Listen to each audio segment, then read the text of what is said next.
Ever found yourself scrolling through videos at 2 a.m., trying to find that perfect background noise to drift off to sleep? What if I told you Rick and Morty, that chaotic, mind-bending show we all love, could actually be the perfect sleep companion? In this 2.5-hour journey, I've transformed the multiverse adventures into a soothing experience, focusing on the quieter character moments that get lost in all the sci-fi mayhem. The familiar voices and stories are still there, but remixed with gentle ambient sounds that work with your brain's natural sleep patterns instead of fighting against them. Remember that feeling when you first met Rick Sanchez? The wild-haired scientist bursting through Morty's bedroom door, dragging him on an adventure while belching mid-sentence? Behind that chaotic introduction lies something far more nuanced, the delicate reformation of a broken family dynamic that would set the stage for everything to come. In those earliest episodes, there's something almost tender about watching the Smith family adjust to Rick's sudden presence.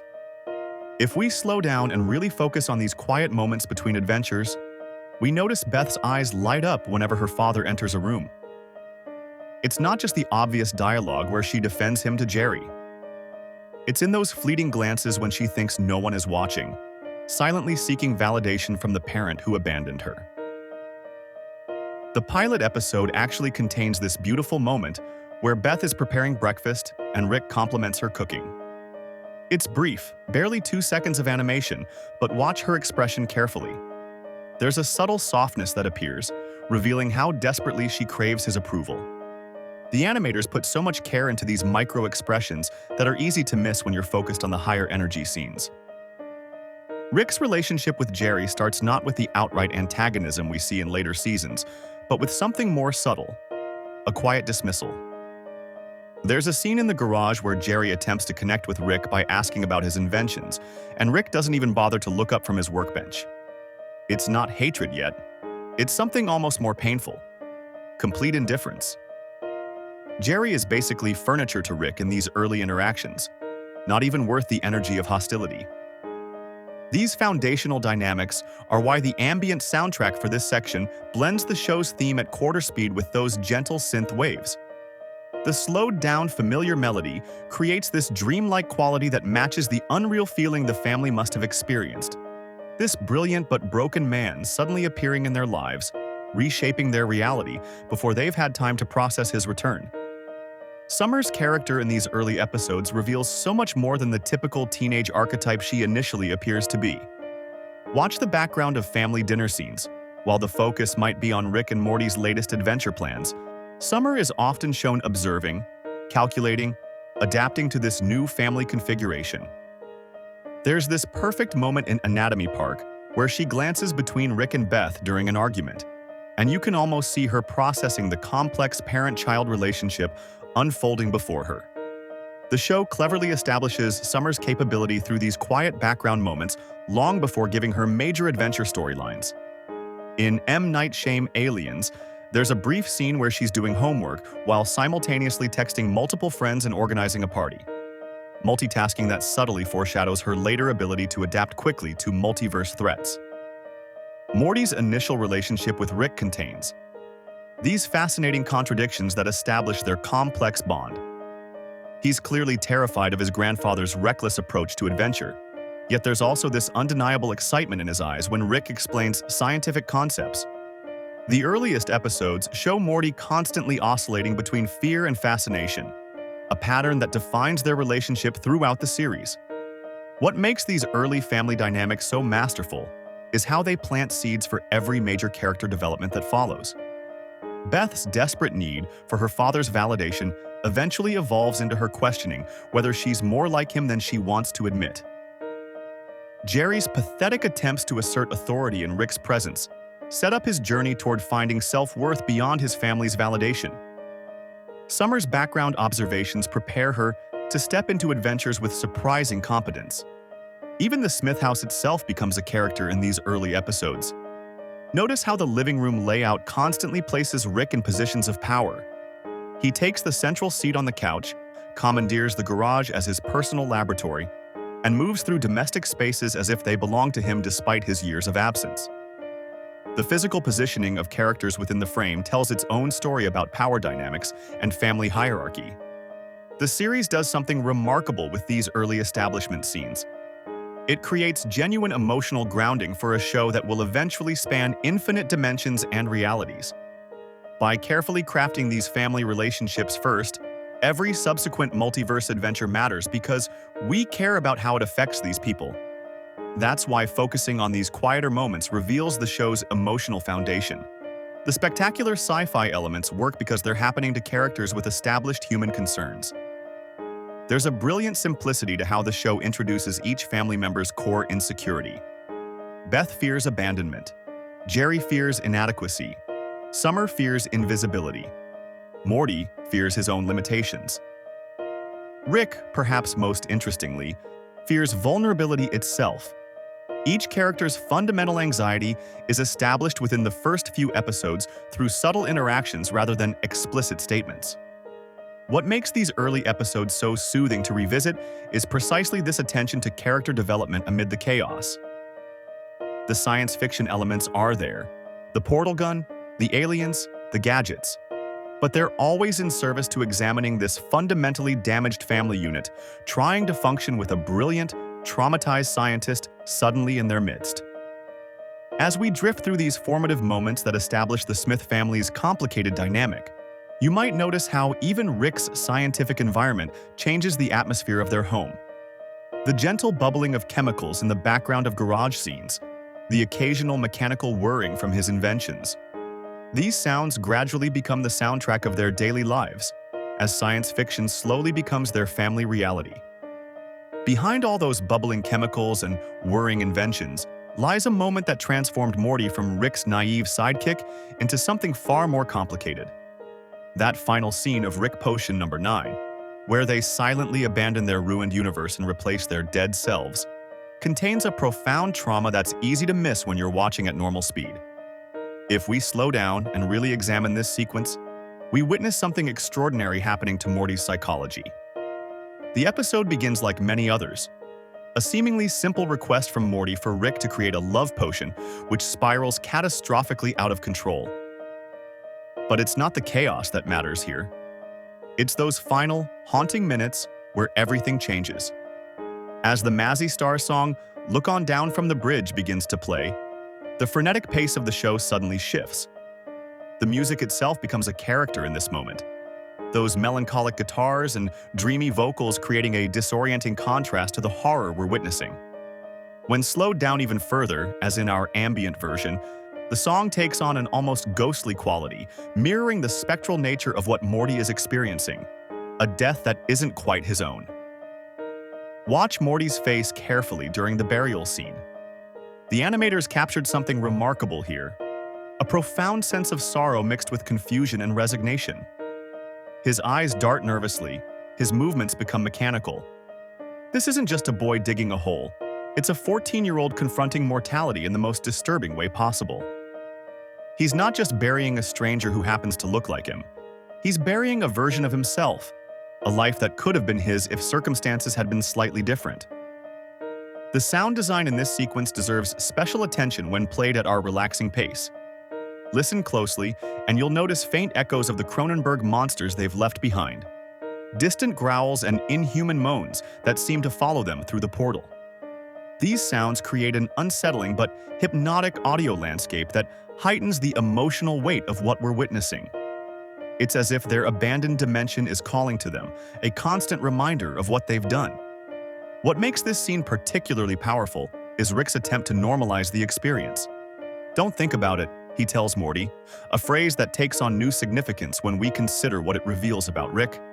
This isn't just callousness, it's a glimpse into Rick's coping mechanism, the way he's managed to survive countless similar traumas.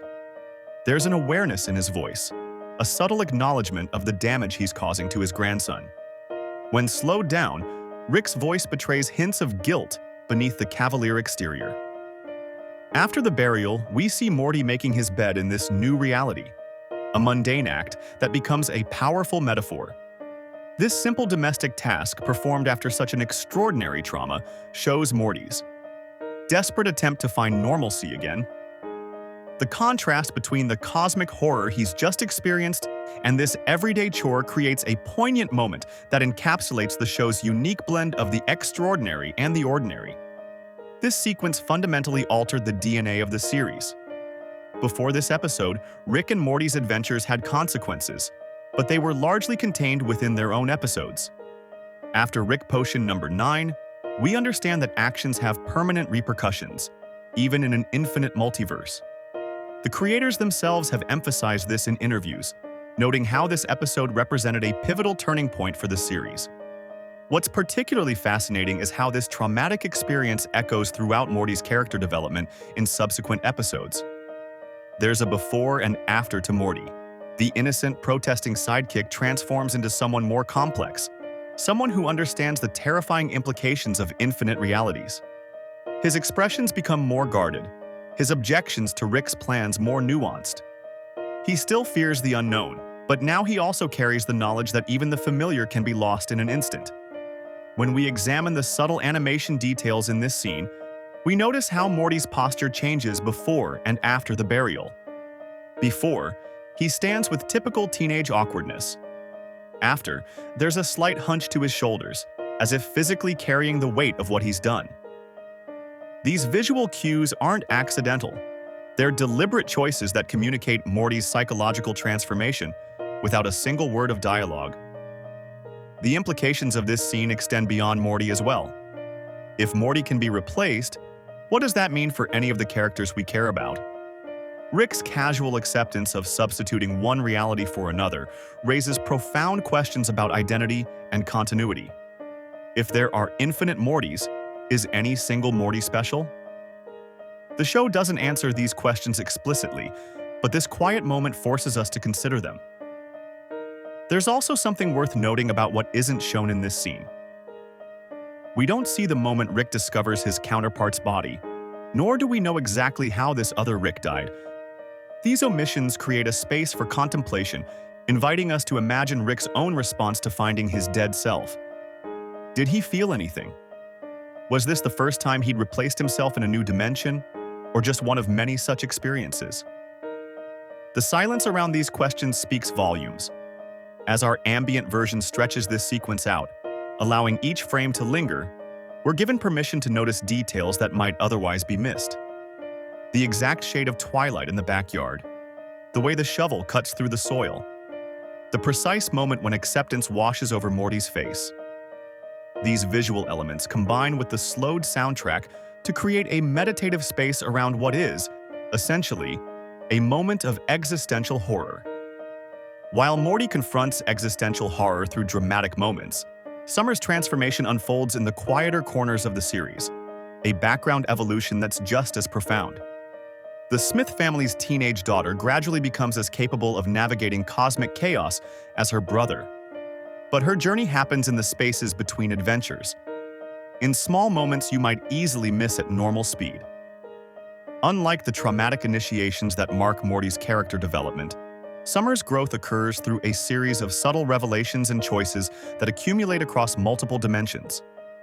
Our ambient version gives us the chance to slow down and notice this character's remarkable transformation from seemingly stereotypical teenager to interdimensional survivor.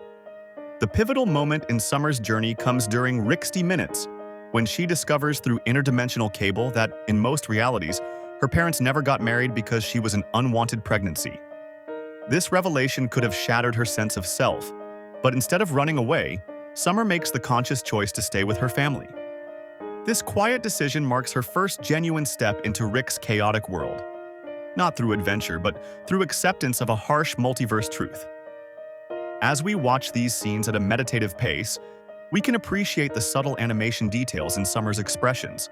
The momentary flash of hurt, followed by determination, the squared shoulders as she decides to remain with her family, despite learning she was initially unwanted.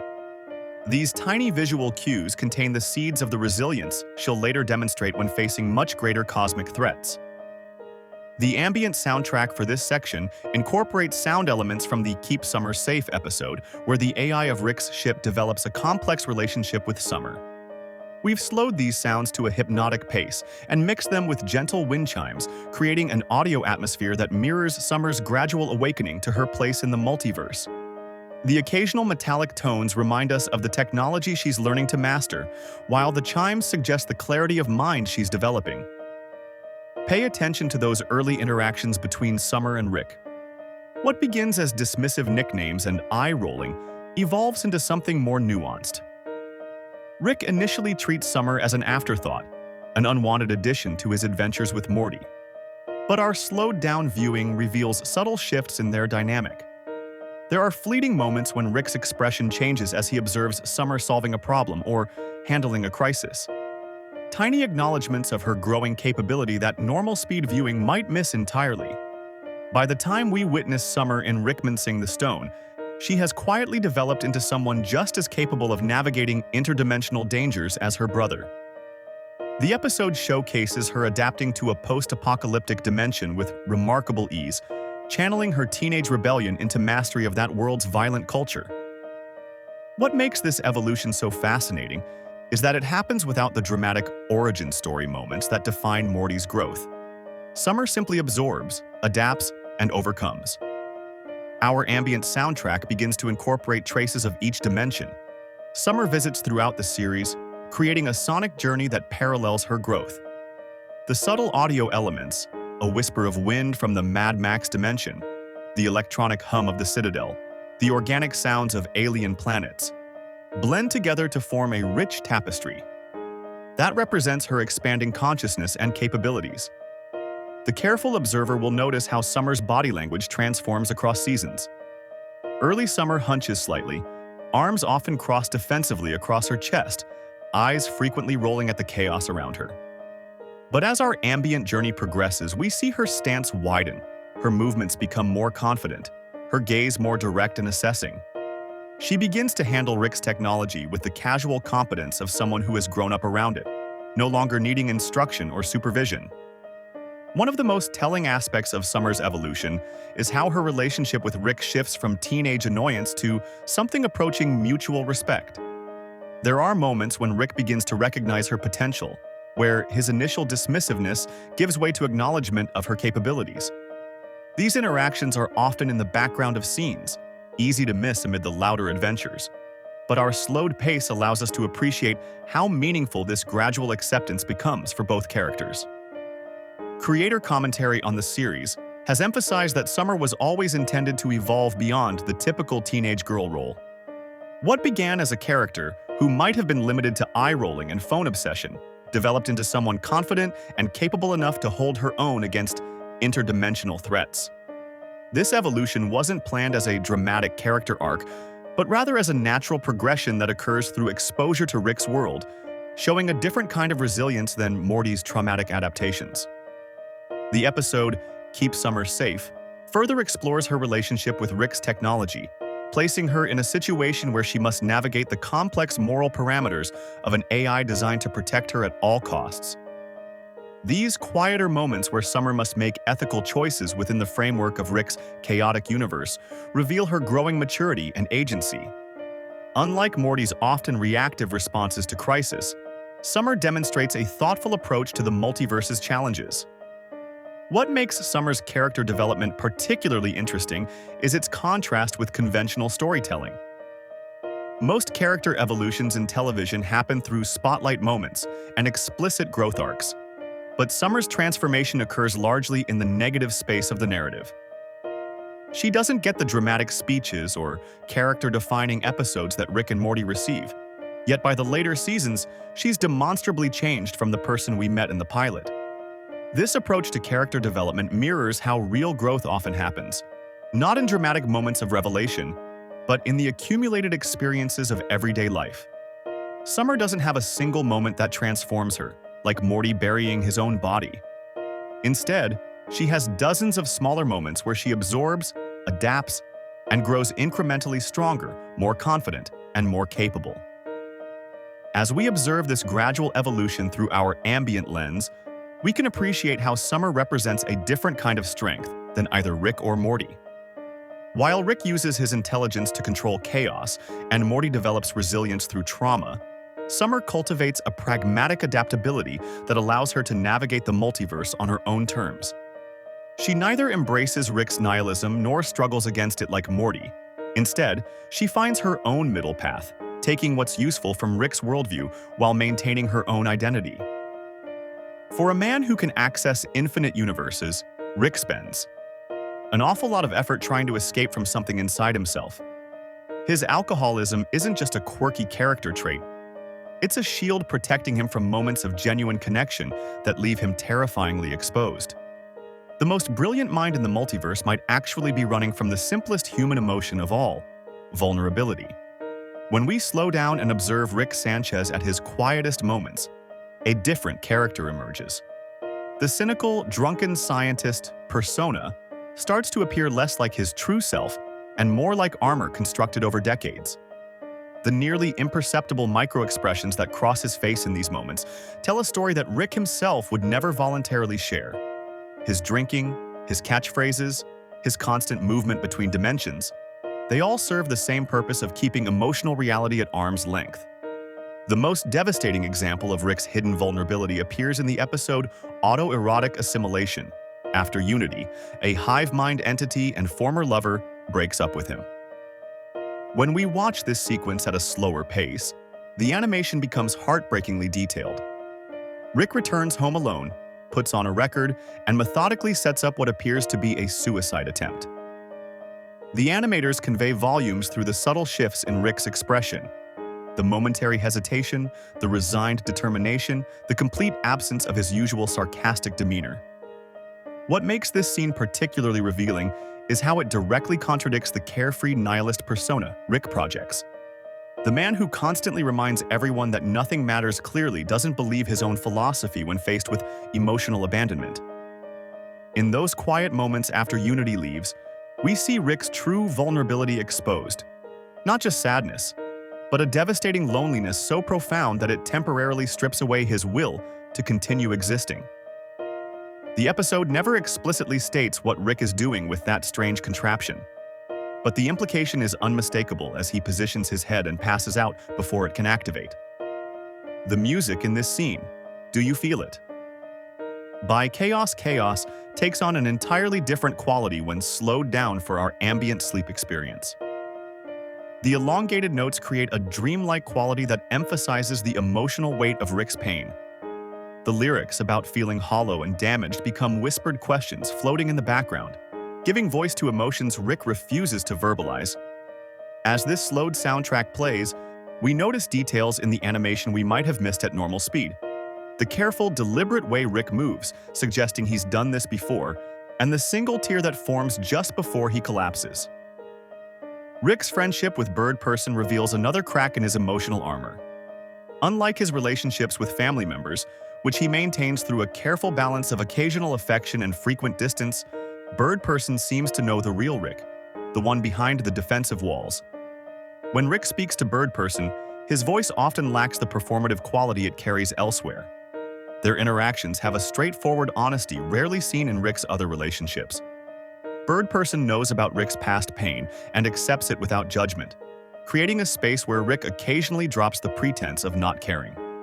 In these quiet conversations with Bird Person, Rick's speech patterns change subtly. The rambling, rapid-fire delivery gives way to more measured statements. His constant physical movement calms.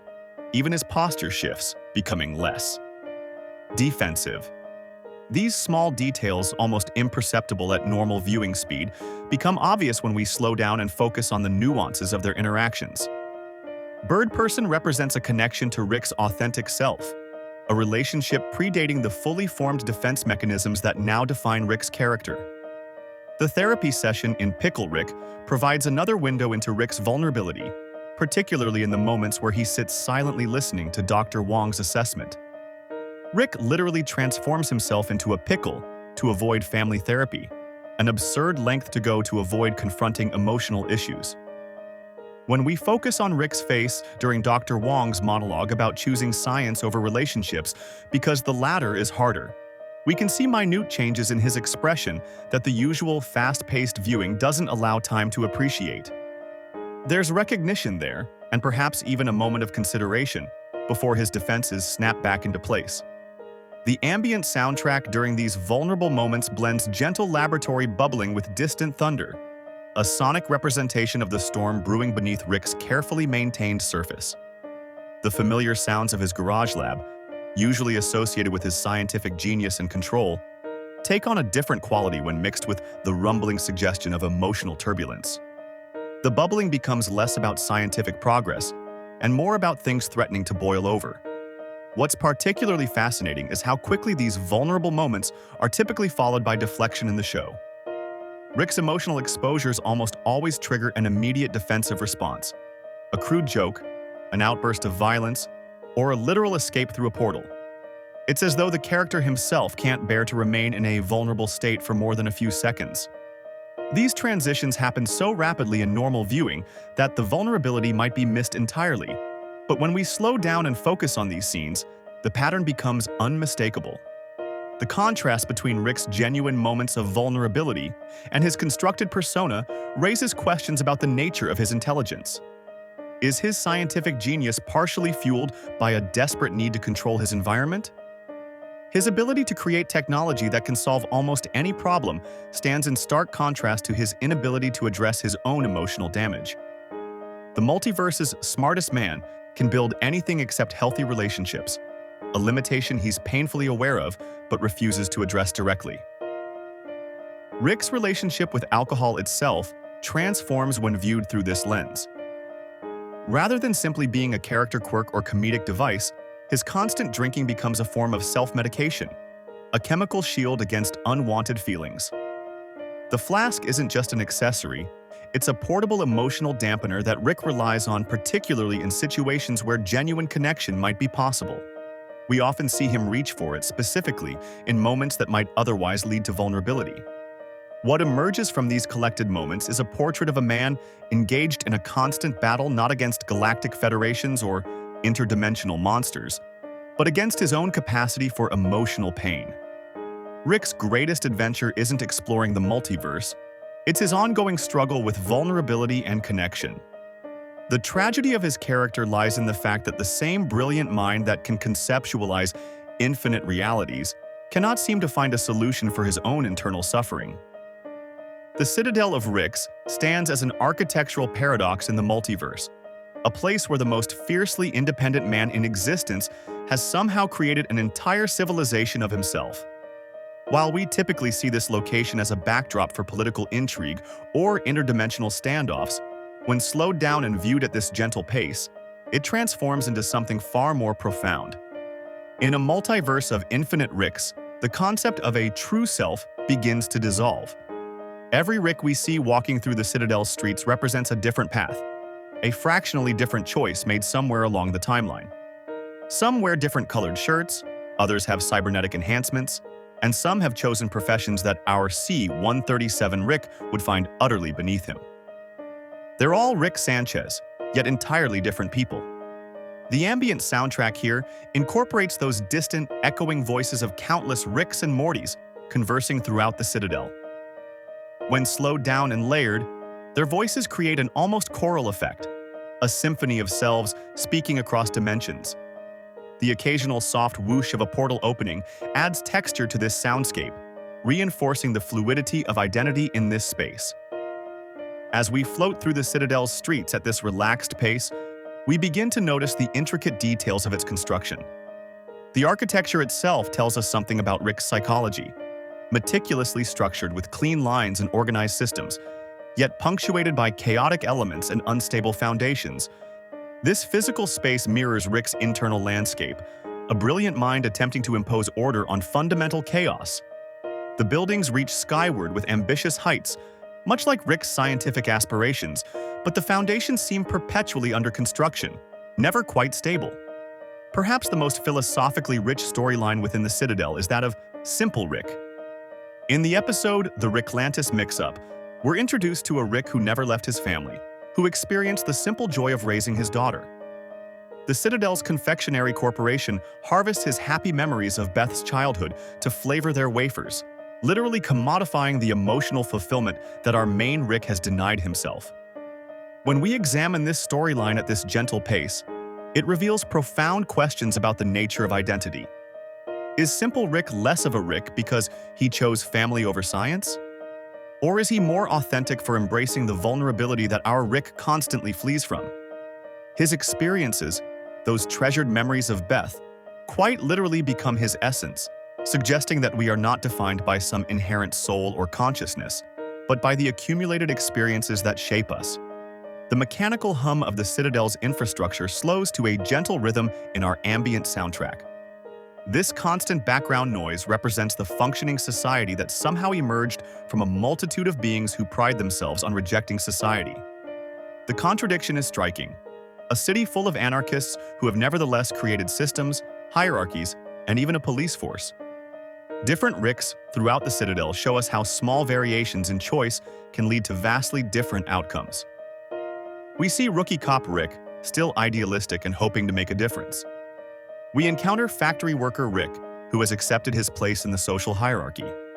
Each variation reveals how circumstance and choice combine to shape identity, raising questions about determinism versus free will.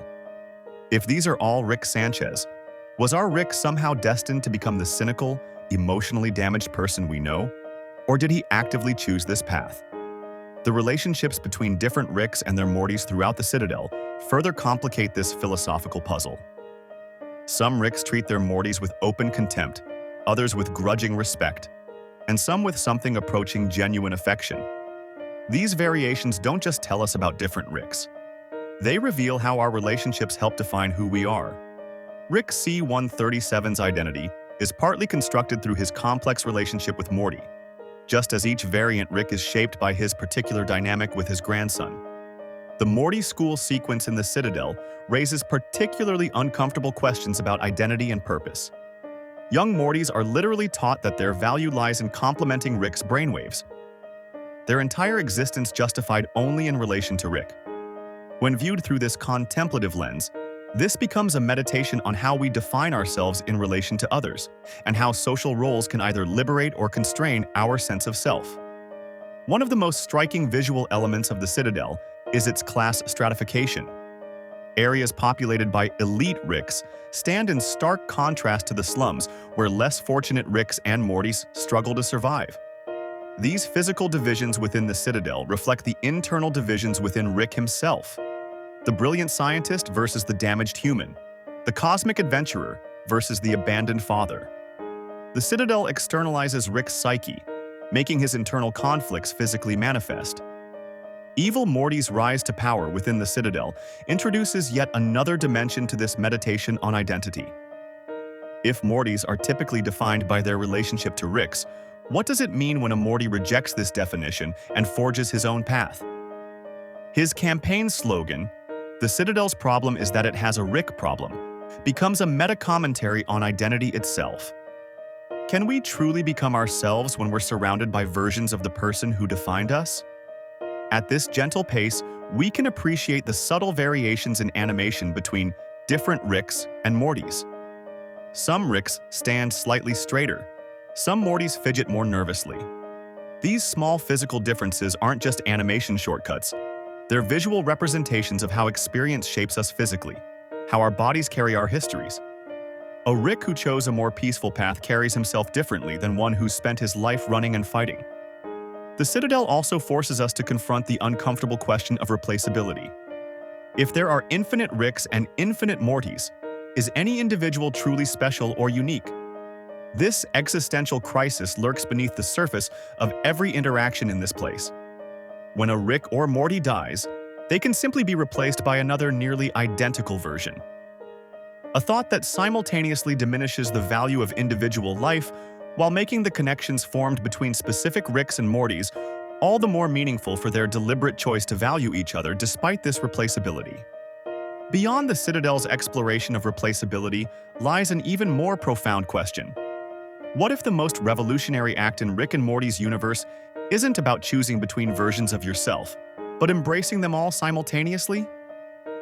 Beth's relationship with Space Beth represents the quietest yet most transformative rebellion against Rick's worldview we've seen in the series. While Rick constantly runs from himself across infinite dimensions, Beth eventually does something far more courageous. She stands face to face with another version of herself and discovers that the path to wholeness might not be replacement, but acceptance. This journey begins long before Space Beth's actual appearance, developing subtly across seasons as Beth gradually questions her identity beyond being Rick's daughter. What makes Beth's story so compelling is how it contrasts with Rick's approach to the multiverse. Where Rick sees infinite realities as an escape hatch from consequences, Beth ultimately uses this same infinity to expand her understanding of herself. The visual language of the show reinforces this journey beautifully. When we see Beth alone in early episodes, she's often framed in domestic settings with warm lighting that feels slightly confining. As her character evolves, these same spaces transform, with camera angles that provide more openness and depth. The introduction of Space Beth creates one of the show's most fascinating dynamics. Here we have the literal embodiment of the road not taken.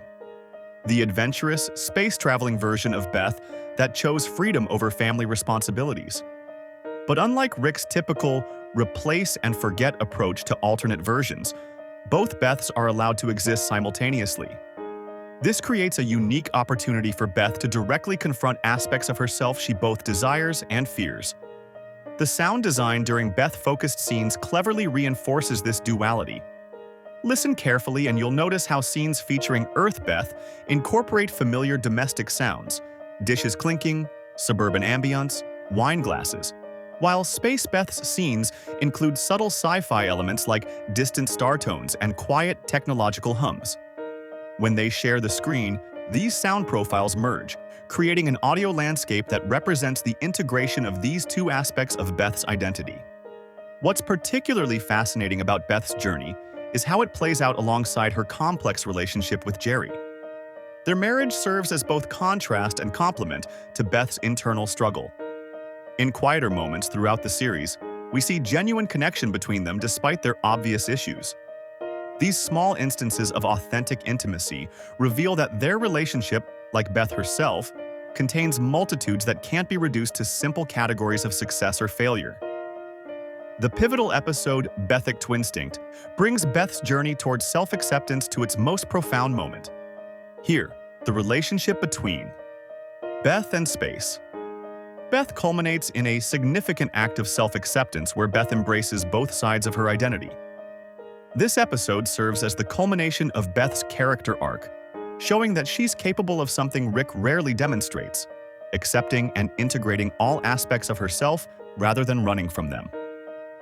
What makes this journey so revolutionary within the show's universe is how it directly challenges Rick's fundamental approach to existence. Rick's solution to problems is typically to find a universe where the problem doesn't exist, or to create a technological solution that allows him to avoid emotional confrontation. Beth, on the other hand, learns to stand still and face herself, all versions of herself, and find value in that confrontation. The visual elements accompanying Beth's character evolution provide subtle reinforcement of these themes. Notice how scenes featuring Beth are frequently composed with visual motifs that suggest duality, reflections in mirrors or windows, split-screen compositions, or lighting that creates distinct shadows. These visual choices underscore Beth's journey toward integrating the different aspects of her identity. Perhaps the most powerful aspect of Beth's character arc is how it serves as a counterpoint to Rick's nihilism. In a universe where Rick insists nothing matters, Beth finds meaning not by conquering worlds or asserting dominance, but through the quiet revolution of self-acceptance. She demonstrates that even in an infinite multiverse, the choices we make about how we relate to ourselves and others can create profound meaning. Beth's childhood passion for horses, referenced throughout the series, serves as a recurring motif in her development. These dreams represent her earliest desires for freedom and autonomy, predating Rick's return to her life. The subtle incorporation of gentle horse galloping sounds in scenes exploring Beth's inner world creates an audio bridge between her childhood aspirations and her adult journey towards self-acceptance. The relationship between Earth Beth and space. Beth highlights how the struggle between familial obligations and personal ambitions doesn't necessarily require choosing one over the other.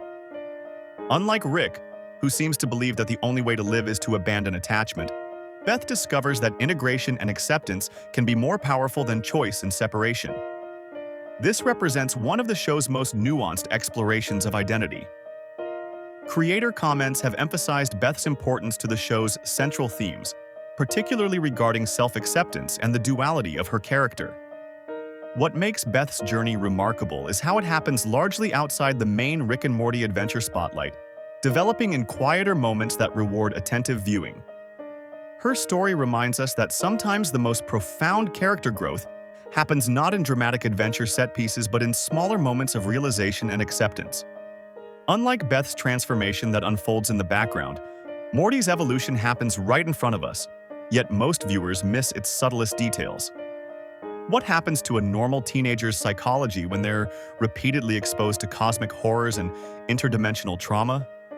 The answer lies not in Morty's occasional hero moments, but in those quiet instances where his hand stops shaking just long enough to make a moral choice Rick would never consider.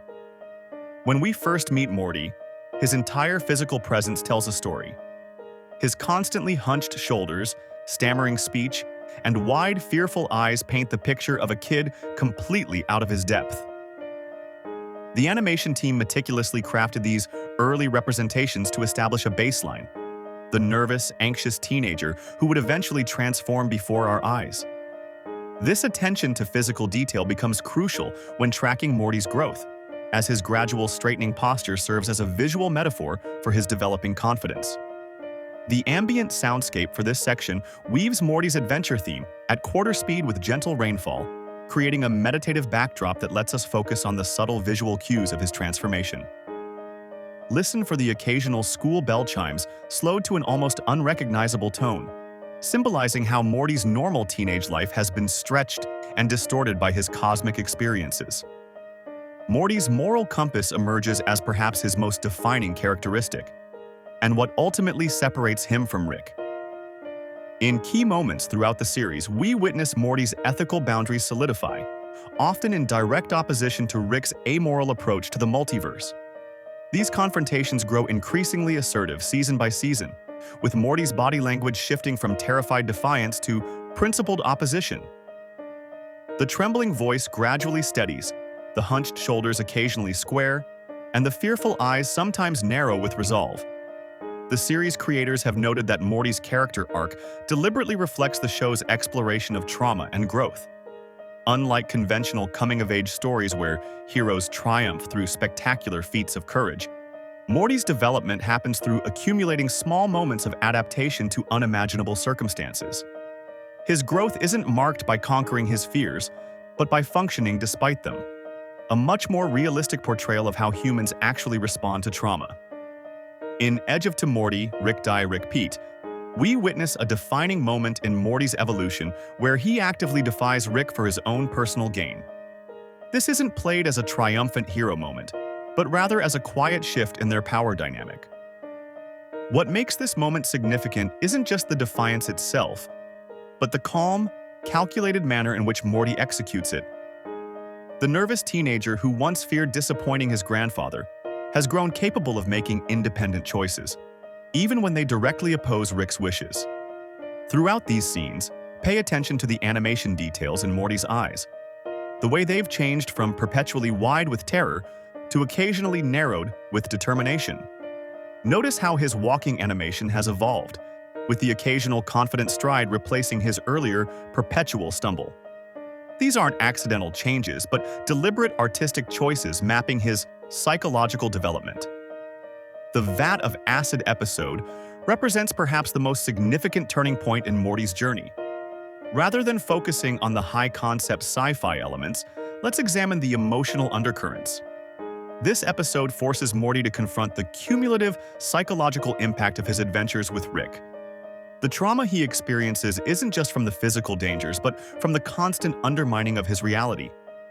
When Morty discovers that his entire relationship and the life he built were essentially erased for a petty lesson, we see something new in his expression. Not just hurt, but a deeper understanding of Rick's fundamental brokenness. What makes this episode particularly poignant is how it showcases Morty grappling with the moral implications of their actions. The emotional weight of the decisions he makes and their consequences is etched across his face in subtle animation details. The character designers have carefully evolved Morty's expressions to show increasing complexity. His face capable of conveying not just fear, but moral outrage, ethical conflict, and resigned understanding. Listen for how the background audio during these scenes incorporates occasional portal gun activations, their familiar whoosh slowed to an almost imperceptible hum. This sonic choice mirrors Morty's relationship with interdimensional travel. What was once shocking and terrifying has become a normalized part of his existence, even as it continues to warp his development. Unlike standard teen protagonists who grow through triumphs and achievements, Morty's evolution occurs primarily through his responses to trauma. Each adventure leaves its mark, and while many shows would simply reset the character for the next episode, Rick and Morty allows these experiences to accumulate in small but noticeable ways. The animation team has incorporated this through subtle changes to Morty's default expression. The permanent slight furrow to his brow that wasn't there in Season 1, the occasional thousand-yard stare that momentarily replaces his usual alertness. By examining these quiet moments of growth rather than the chaotic adventures that prompt them, we see how Morty has developed a unique form of resilience. It's not the triumphant resilience of overcoming obstacles, but the weathered resilience of someone who's seen too much yet continues to function. This type of character development feels particularly authentic because it acknowledges that growth often happens not through grand epiphanies, but through the gradual accumulation of experiences that shape our responses to the world. What's most remarkable about Morty's journey is that despite everything he's witnessed, from watching entire civilizations collapse to burying his own corpse, he still maintains some core of humanity that Rick has long since abandoned. The moments where Morty stands up to Rick aren't just about adolescent rebellion, they're about preserving that humanity in the face of cosmic nihilism. In this way, Morty's ongoing transformation represents one of the show's most profound philosophical statements: that even in a meaningless multiverse, individual choices and moral boundaries still matter. While Morty clings to his humanity in the face of cosmic nihilism, there's another Smith family member whose journey hits much closer to home for most viewers. In a universe where genius is celebrated and interdimensional travel is commonplace, what happens to someone painfully, unexceptionally normal? Jerry Smith stands as the ultimate everyman in a show where being ordinary might be the greatest disadvantage of all. When we first meet Jerry, he's essentially the family punchline. A man whose very existence seems to irritate Rick, whose marriage teeters on collapse, and whose children rarely take him seriously. But there's something quietly profound about watching Jerry navigate a multiverse that constantly reminds him of his insignificance. Unlike the cosmic adventures that dominate the foreground, Jerry's battle for self-worth unfolds in the margins of the story. The Whirly-Durly Conspiracy episode offers some of the show's most revealing moments about Jerry's inner life. Forced together on an adventure, Jerry and Rick experience a rare moment of camaraderie that contradicts their usual antagonistic relationship. There's a particular scene where they sit side by side on the Whirly-Durly ride, protected by its immortality field, where Jerry reveals his feelings of inadequacy without his usual defensive posturing. For once, Rick listens without immediate dismissal. What makes these quieter moments so compelling is the contrast they create with Jerry's usual portrayal. We're accustomed to seeing him as the butt of jokes, but when these brief windows of competence open, they feel earned precisely because they're unexpected. Notice how the animation subtly shifts during these moments. Jerry's posture straightens, his voice loses its characteristic whine, and for brief flashes, we see the man he could be if he weren't constantly crushed under the weight of his own insecurities. The ambient soundscape for these scenes incorporates Jerry's awkward but earnest theme music, but slowed significantly, transforming what's normally played for laughs into something that feels almost noble when stretched out and blended with the gentle sound of wind through trees. This sonic transformation mirrors Jerry's own journey. What initially seems pitiful contains something genuine when given space to breathe. Jerry's path towards self-worth takes a significant turn in Season 3, when he temporarily separates from the family. His return episode contains subtle but important signs of personal growth. After living on his own, Jerry carries himself differently, not dramatically transformed, but showing small signs of the self-respect he developed during his time away from Rick's dominating presence. There's a moment when he stands in the doorway of the Smith home, hesitating before entering, that communicates volumes about his newfound awareness of his own boundaries. What makes Jerry such a fascinating character is that his growth doesn't come from becoming more like Rick or adapting to the multiverse's chaos. Instead, his journey is about finding value in being exactly who he is. In a show where the main characters regularly witness the collapse of civilizations and the birth of new universes, Jerry's victories are refreshingly small-scale and human. He gets a job. He stands up for himself in a meeting. He protects his children from a threat, even when terrified. These moments aren't played with the same dramatic flair as the show's sci-fi set pieces, but they carry their own quiet weight. In the background of these Jerry-focused scenes, we hear a subtle blend of mundane sounds, advertising jingles that recall his work in marketing, the domestic sounds of a suburban home, the ambient noise of ordinary life.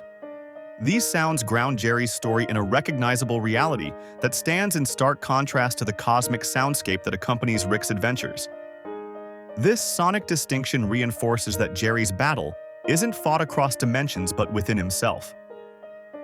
The beauty of Jerry's character lies in how he serves as a counterpoint to Rick's nihilistic worldview. While Rick sees the infinite multiverse as proof that nothing matters, Jerry's struggle suggests something different. That meaning can be found not in grand cosmic significance, but in the small choices to maintain your dignity in an overwhelming world. When Jerry occasionally displays unexpected bravery, particularly in the whirly-dirly conspiracy, where he takes initiative in dangerous situations, these moments shine precisely because they come from someone so thoroughly ordinary. Creator commentary on Jerry's role in the show emphasizes his purpose as the everyman, serving as a foil to Rick's genius. His journey isn't about becoming exceptional, but about finding worth in a universe that seems designed to make him feel worthless. This theme resonates far more deeply with most viewers than the show's sci-fi concepts. After all, most of us are more Jerry than Rick, trying to maintain our sense of self-worth in a world that often makes us feel small. The evolution of how other characters treat Jerry over time provides another subtle window into his growth. Early in the series, Rick's contempt for him is absolute. But as seasons progress, we see moments where even Rick acknowledges Jerry's occasional usefulness or insight. These shifts aren't dramatic character reversals, but small acknowledgments that reflect Jerry's gradual development of self-respect. As Jerry begins to value himself more, others slowly begin to see more value in him as well. What's particularly poignant about Jerry's arc is that his moments of growth often come not from trying to be exceptional, but from finally accepting his ordinary nature. In a multiverse of infinite possibilities, Jerry finds his footing not by becoming someone different, but by making peace with who he actually is. This message stands in stark contrast to typical heroes' journey narratives and offers something perhaps more valuable: the suggestion that self-worth doesn't require cosmic significance or extraordinary abilities. Beneath the layer of interdimensional madness that defines Rick and Morty's adventures lies an overlooked artistic achievement: the creation of hauntingly beautiful worlds that flash by too quickly to fully appreciate. When we slow down the frenetic pace that drives the narrative, these dimensions transform from chaotic backdrops into meditative landscapes that reveal the extraordinary care put into the show's visual design. Think about it. Across all the wild adventures and scientific catastrophes, how often do we actually pause to appreciate the stunning environments the Smith family visits? The show's hyperactive pacing rarely allows viewers to soak in these meticulously crafted worlds, instead rushing from one plot point to the next. But when viewed at a slower pace, many of these dimensions reveal themselves as perfect environments for quiet contemplation. The pristine lake, surrounded by lush forests in The Old Man and the Sea, isn't just a setting for Rick's private bathroom sanctuary. It's arguably one of the most visually stunning environments in animated television, purposefully designed to create a stark contrast with the episode's crude humor. The shimmering surface of the water catches light in a way that demonstrates the animation team's attention to detail, while the surrounding forest creates a sense of serene isolation. This planet's untouched natural beauty stands out as a place you might actually want to visit in the multiverse, a rare, peaceful corner in Rick's chaotic world. What makes these tranquil dimensions especially fascinating is how they employ vibrant color palettes that enhance their visual appeal. The animation style frequently uses color to evoke specific emotional responses from viewers. The peaceful blue-green hues of the lake in The Old Man in the Seat create an immediate sense of calm, while the warm amber lighting filtering through the forest canopy adds a dreamlike quality to the scene. These color choices aren't accidental. They're carefully selected to create environments that feel simultaneously alien and inviting. The Microverse Battery episode showcases another dimension of breathtaking beauty that's easy to overlook amid the episode's ethical dilemmas.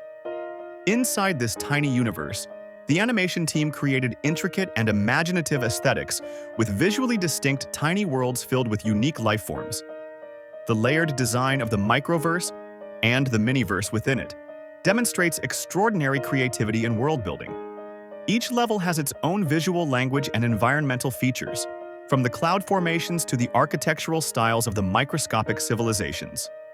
When we slow down to really examine these details, the craftsmanship becomes even more apparent. This is part of the show's visual design philosophy, as the creators have emphasized that different dimensions in Rick and Morty are specifically designed to create a sense of wonder and exploration. They frequently use surreal and exaggerated elements that reflect the show's themes of chaos and unpredictability. But when viewed at a slower pace, these same elements take on an almost meditative quality. The flowing, organic shapes of alien landscapes often follow patterns that feel simultaneously mathematical and natural, like fractals or sacred geometry rendered in animation form. Some of the most beautiful animation work appears in dimensions created by memory. Parasites, where vibrant colors and fluid movements create a dreamlike quality.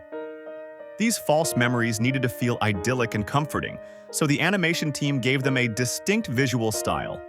Softer lighting, more saturated colors, and smoother transitions between scenes. The barbecue memory with Cousin Nikki uses golden hour lighting that bathes everything in a nostalgic glow, while the adventures with Photography Raptor feature impossibly perfect sunsets and landscapes. What's particularly interesting about these serene environments is that they're often overlooked during the high-energy plots. The peaceful locations provide a calming backdrop that contrasts with the show's typical chaos, creating a visual counterpoint to the frenetic action. This contrast isn't just visually appealing. It serves a narrative purpose by highlighting just how disruptive Rick's adventures are to the natural order of these tranquil worlds. When experienced as part of a sleep-inducing journey through the multiverse, these beautiful dimensions take on a new purpose.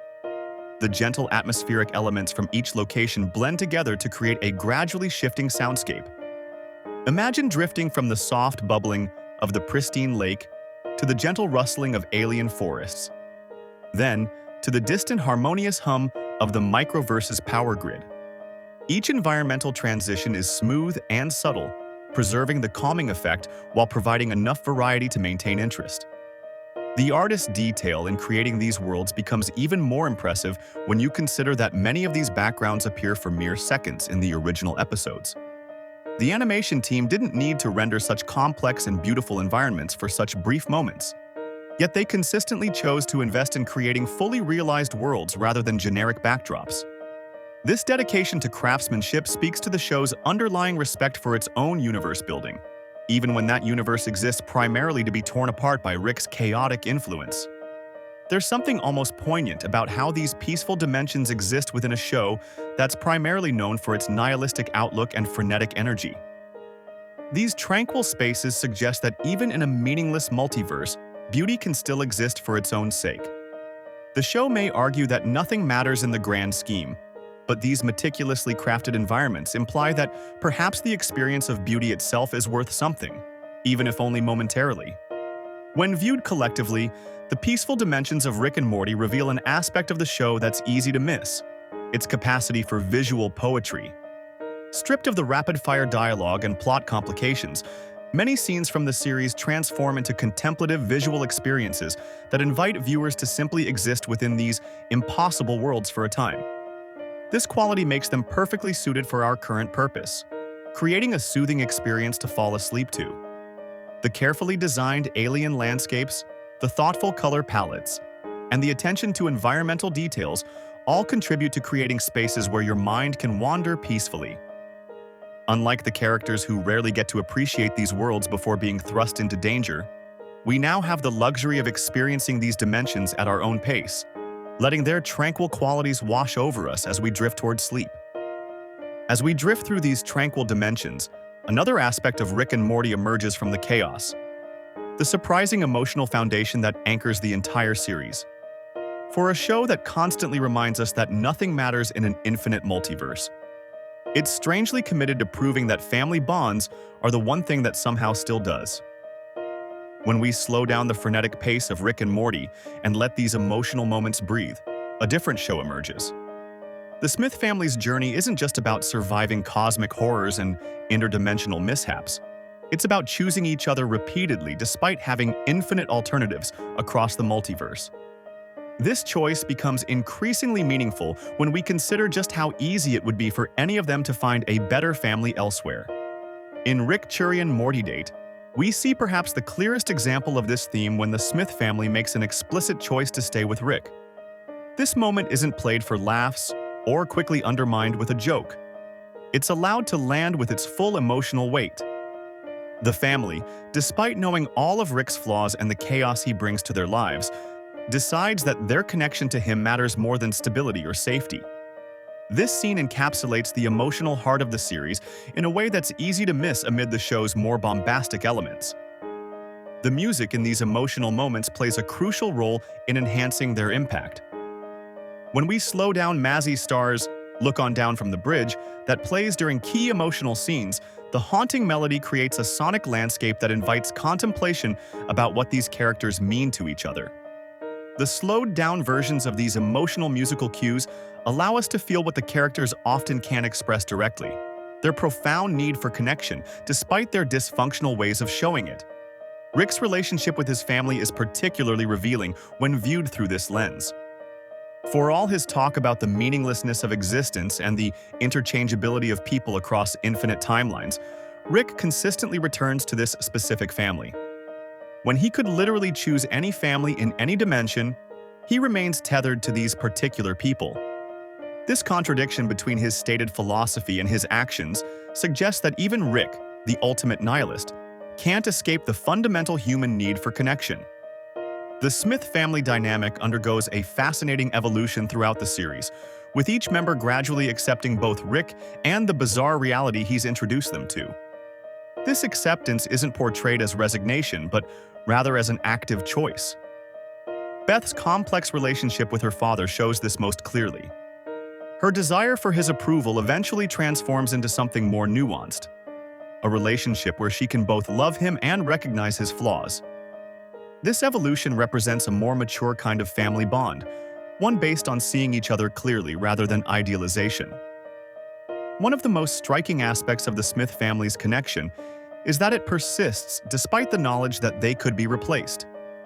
In a multiverse with infinite versions of themselves, the idea that this specific configuration of people matters becomes almost rebellious. It's a rejection of Rick's multiverse philosophy, that nothing matters because everything is replaceable. The family's persistent togetherness suggests that even if there are infinite versions of yourself, your connections with specific people in your specific timeline still have meaning. What makes this emotional core even more powerful is how it's often hidden beneath layers of sci-fi chaos and dark humor. These tender moments frequently come after the most absurd adventures, creating a rhythm of chaos followed by connection that mirrors real family dynamics. Just as real families might argue and struggle but ultimately come together, the Smiths navigate increasingly bizarre circumstances only to end up choosing each other again and again. Throughout the series, the animation subtly supports this theme through visual cues that might go unnoticed at normal speed. When the family is physically together, they're often framed in ways that emphasize their unity even amid the surrounding chaos. Their body language in these quieter moments, the way they instinctively move toward each other when threatened, how they share looks of understanding during bizarre situations, tells a story about connection that runs parallel to the main plot. The writers have confirmed this interpretation, noting that despite its chaotic nature, Rick and Morty is fundamentally about family connections. This emotional foundation provides a counterbalance to the show's existential nihilism, suggesting that even if nothing inherently matters in an infinite multiverse, we can still choose to create meaning through our connections with others.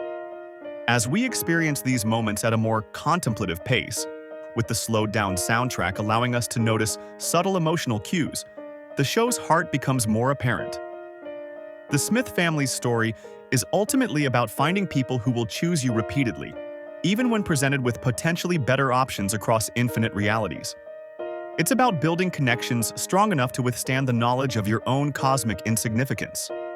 The sonic landscape of this section brings together elements from throughout our journey: gentle portal hums, distant space winds, soft domestic sounds, creating an auditory tapestry that represents all the dimensions the family has traversed together. These familiar sounds, now blended into a harmonious whole, mirror how the family's shared experiences have created a bond that transcends any single timeline or dimension. In Rick and Morty Date, when the family ultimately chooses Rick, they're not just selecting a person but embracing a particular way of existing, one that acknowledges the chaotic nature of reality but still finds value in their shared experiences. This choice isn't portrayed as either wholly good or bad, but as deeply human, messy, complicated, and ultimately meaningful precisely because it's freely made. The most profound revelation of Rick and Morty might be that even in a universe where scientific genius has proven that nothing objectively matters, subjective connections can still create meaning. The family's persistent togetherness, despite having infinite alternatives, becomes a quiet rebellion against cosmic meaninglessness. It suggests that meaning isn't something we discover in the universe, but something we create through our choices about who matters to us. Ever wonder how Rick and Morty's relationship started so differently than where it is now? Let's explore their earliest adventures together and uncover how Season 1 established the foundation for one of animation's most complex relationships. When we first meet Rick Sanchez in the pilot episode, he's not exactly grandfather of the year material. Late at night, he drunkenly stumbles into Morty's bedroom, pulls him from his warm bed, and drags him off to another dimension to collect mega seeds. There's no asking for permission, no consideration for Morty's school night, just Rick's selfish need for an assistant on his cosmic errands. This opening scene perfectly establishes their dynamic: Rick as the dominant force and Morty as the unwilling participant. What's particularly striking about Season 1 is just how fearful Morty is of Rick. Their adventures aren't exciting bonding experiences. They're traumatic ordeals that leave Morty shaking, crying, and begging to go home. In Anatomy Park, Morty isn't even given a choice before being shrunk down and injected into a homeless man's body.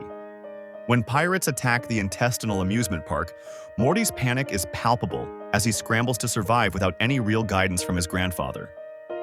Perhaps the most telling aspect of their early relationship is Rick's scientific explanation for why he needs Morty along on adventures.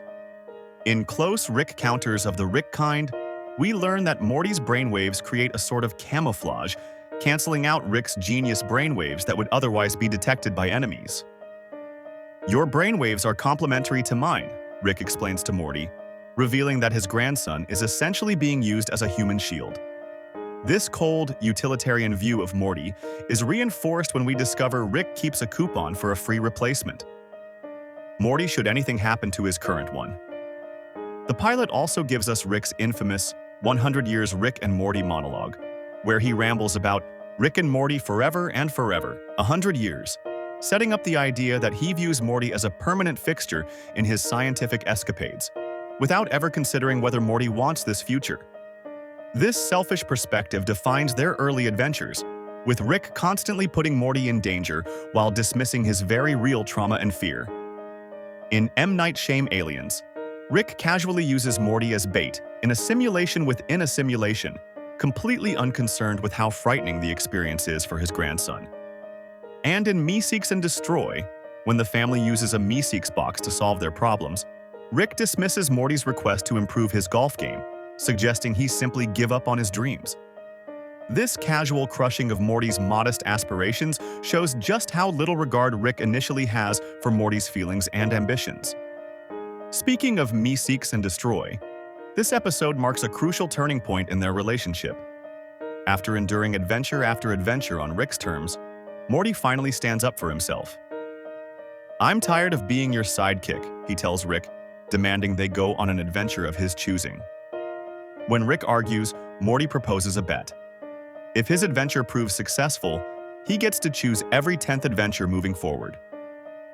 It's a small request for agency, but significant given their power imbalance. What makes this moment so pivotal isn't just that Morty asserts himself, but how Rick responds. Despite his complaints, he actually agrees to the terms. This tiny concession, allowing Morty the slightest bit of control, represents the first crack in Rick's completely self-centered approach to their relationship. The fact that Rick honors the bet at all suggests there might be more to his feelings for Morty than mere utility. Of course, this adventure takes a dark turn when Morty is nearly assaulted by Mr. Jellybean in the bathroom of a medieval tavern. The trauma of this encounter leads Morty to concede defeat, telling Rick they can go home and that adventures are better when Rick leads them.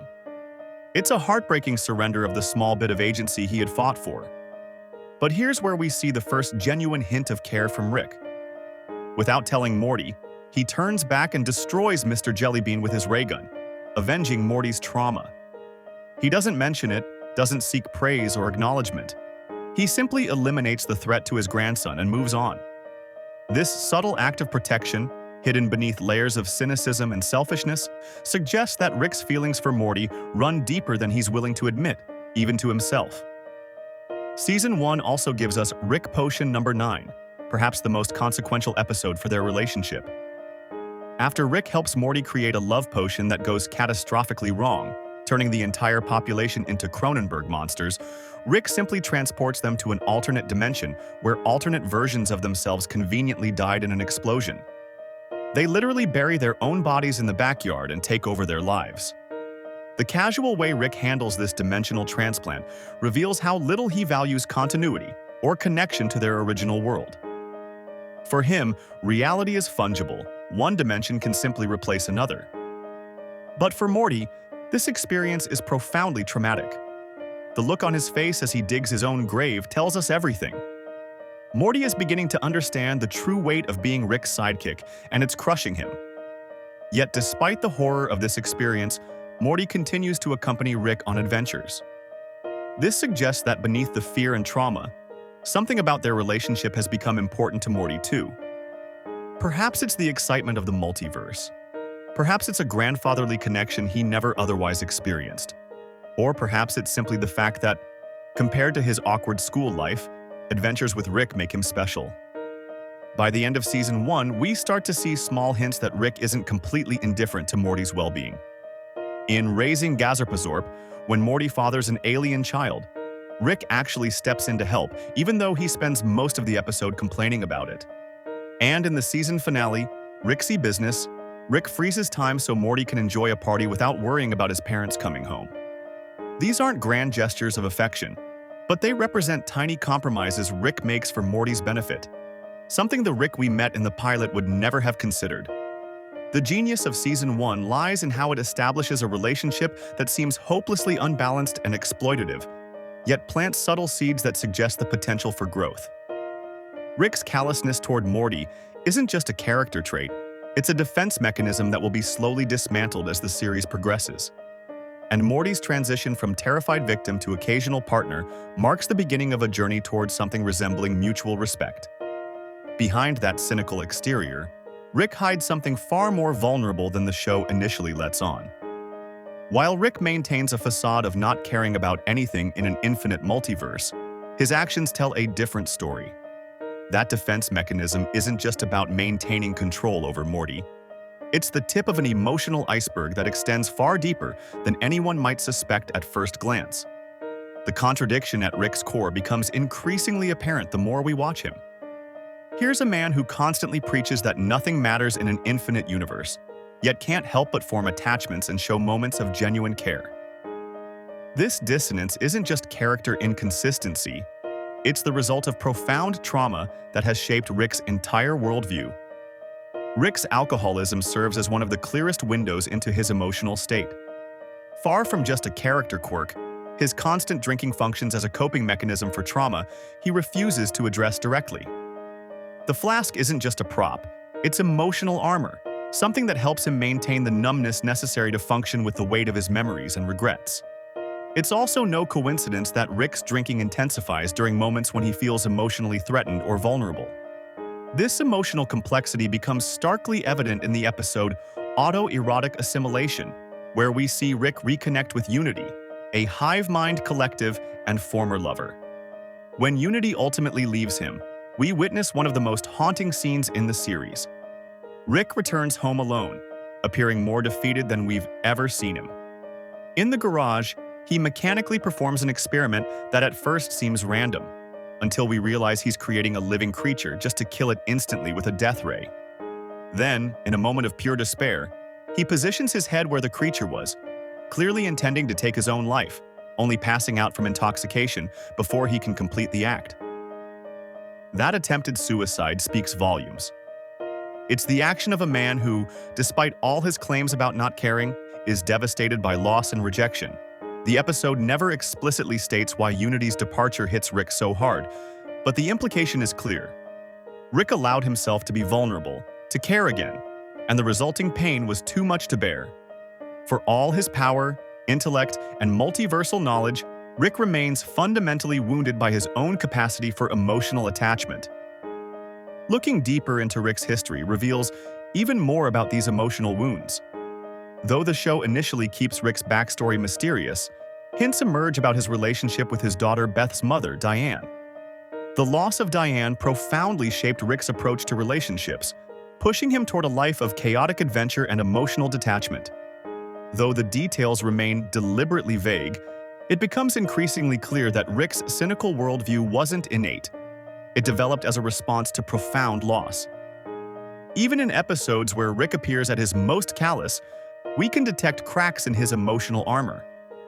After the catastrophe of Rick Potion number 9, when he and Morty are forced to abandon their reality and replace versions of themselves who died, Rick's pragmatism masks a deeper guilt. While he presents the solution as simple, they just move to a nearly identical reality where they can replace themselves. His body language and brief moments of hesitation tell a different story. There's guilt there, and a recognition of the trauma he's causing Morty, even if he can't bring himself to acknowledge it directly. Rick's refusal to acknowledge his emotional needs extends beyond just his relationship with Morty. The way he interacts with the entire Smith family reveals a man torn between his need for connection and his fear of vulnerability. He orchestrates situations that allow him to remain close to his family while maintaining the illusion, primarily to himself, that he could leave at any moment. His constant belittling of Jerry isn't just about genuine dislike, it's about maintaining emotional distance from the family unit, creating conflict that prevents deeper connections that might eventually lead to pain. Perhaps the most revealing aspect of Rick's character is how his relationship with Morty evolves over time. Despite his claims about the meaninglessness of existence, Rick clearly derives purpose from his adventures with Morty. Though he initially justifies Morty's presence with practical excuses, using him as a shield or as camouflage, these justifications grow increasingly thin as the series progresses. Rick could certainly find other ways to disguise his brainwaves or accomplish his goals, yet he consistently chooses to keep Morty by his side. This contradiction illustrates the complexity of Rick's character. He simultaneously seeks to protect Morty while pushing him away. He needs the connection but fears the vulnerability it creates. It's a classic attachment dilemma. Someone who needs close relationships but has been so wounded by loss that they create elaborate defenses against forming them. As viewers, we begin to understand that Rick's emotional armor, his cynicism, alcoholism, and calculated detachment all serve as responses to profound loss and fear of attachment. The genius of the show lies in how it gradually reveals this aspect of Rick's character without undermining his scientific brilliance or his genuine moments of cruelty. Rick isn't simply a wounded hero. He's a complex character whose pain manifests in both self-destructive and outwardly destructive ways. This complexity makes Rick's occasional moments of genuine care all the more powerful. When he does allow himself to express affection or concern for Morty, it feels earned and authentic rather than manipulative. These moments aren't just character inconsistencies, they're glimpses of the person Rick might have been or could still become if he could move beyond his trauma. While Rick struggles with his vulnerability, Morty silently undergoes one of the most remarkable transformations in the series. That timid teenager who once wet himself at the sight of aliens has gradually evolved into someone capable of making moral judgments that directly challenge the smartest man in the multiverse. This evolution isn't just a subplot, it fundamentally reshapes the power dynamic at the heart of the show. Watching Morty's journey from episode to episode reveals something fascinating about survival and adaptation. When faced with constant exposure to cosmic horrors and life-threatening situations, Morty had two choices: break completely or develop the resilience to handle whatever the universe throws at him. His transformation doesn't happen overnight. It's a series of small moments and decisions that accumulate over time, gradually building his confidence and competence. What makes Morty's growth so compelling is how it emerges from his experiences rather than formal training. He doesn't receive lessons or mentoring in the traditional sense. Instead, he learns through observation, trial and error, and sometimes traumatic experiences. Each adventure deposits another layer of knowledge and capability, even if Rick rarely acknowledges these developments. The episode Morty Night Run marks a significant milestone in Morty's evolution. When confronted with a sentient gas cloud named Fart, yes, really, Morty makes a moral decision that directly contradicts Rick's pragmatic approach. Where Rick sees an opportunity for personal gain, Morty recognizes a living being with its own autonomy. His choice to save Fart instead of allowing Rick to kill it for profit demonstrates something crucial. Morty isn't just absorbing Rick's scientific knowledge, he's developing his own ethical framework independent of his grandfather's influence. This independent moral compass continues to develop throughout the series, often placing Morty in direct opposition to Rick's nihilistic worldview. While Rick frequently approaches problems from a coldly rational perspective, Morty increasingly factors emotional and ethical considerations into his decisions. What's fascinating is that Morty's moral framework, despite being less sophisticated than Rick's vast knowledge, often proves more grounded and humane. He holds on to an empathy that Rick claims to have abandoned long ago. The growth in Morty's confidence becomes apparent in his increasing willingness to operate independently.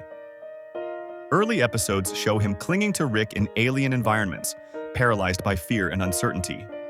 As the series progresses, he begins navigating these spaces with growing assurance. He learns to handle advanced technology, communicate with alien species, and even implement complex plans without Rick's constant supervision. These aren't just skills he's picking up. They represent a fundamental shift in how he perceives himself and his place in the multiverse. This newfound capability doesn't mean Morty becomes fearless. Rather, he develops the ability to function despite his fear, making him arguably more courageous than Rick in certain situations. Fear drives Rick to emotional isolation and nihilism, while Morty faces his fears directly, often making difficult choices despite being terrified of the consequences. As Morty gains experience and confidence, his relationship with Rick naturally evolves. The early dynamic of frightened sidekick and dismissive mentor gradually transforms into something more balanced.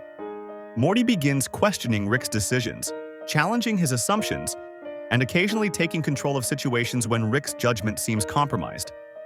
These moments aren't just teenage rebellion. They represent legitimate growth in Morty's critical thinking and situational awareness. The Vat of Acid episode serves as a particularly powerful illustration of this evolution. In this episode, Morty believes he can outsmart Rick by using a remote device that essentially creates save points in his life, allowing him to revert to previous moments if things go wrong. This represents Morty's growing ambition and willingness to challenge Rick's authority.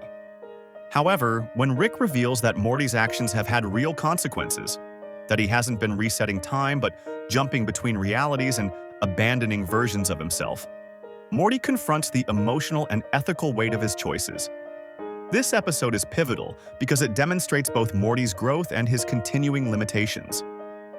He's clever enough to challenge Rick, but doesn't yet fully grasp the multidimensional ramifications of his actions. It's a humbling experience that provides Morty with a more nuanced understanding of power and responsibility, a lesson Rick himself struggles to internalize despite his vast knowledge. What's particularly interesting about Morty's development is how it happens largely without Rick's intentional guidance. Rick rarely sets out to teach Morty lessons or help him grow. In fact, he often seems annoyed when Morty displays independence or questions his decisions. Yet paradoxically, it's precisely Rick's chaotic approach to adventure and his dismissive attitude that forces Morty to develop self-reliance and critical thinking. In trying to keep up with Rick, Morty inadvertently develops skills that eventually allow him to challenge his grandfather's authority. The transformation from frightened sidekick to capable adventurer changes not just Morty but the fundamental dynamic between the two characters. Early episodes position Rick as the unquestioned authority, with Morty serving primarily as a tool or audience surrogate. As Morty gains competence and confidence, the relationship becomes more collaborative.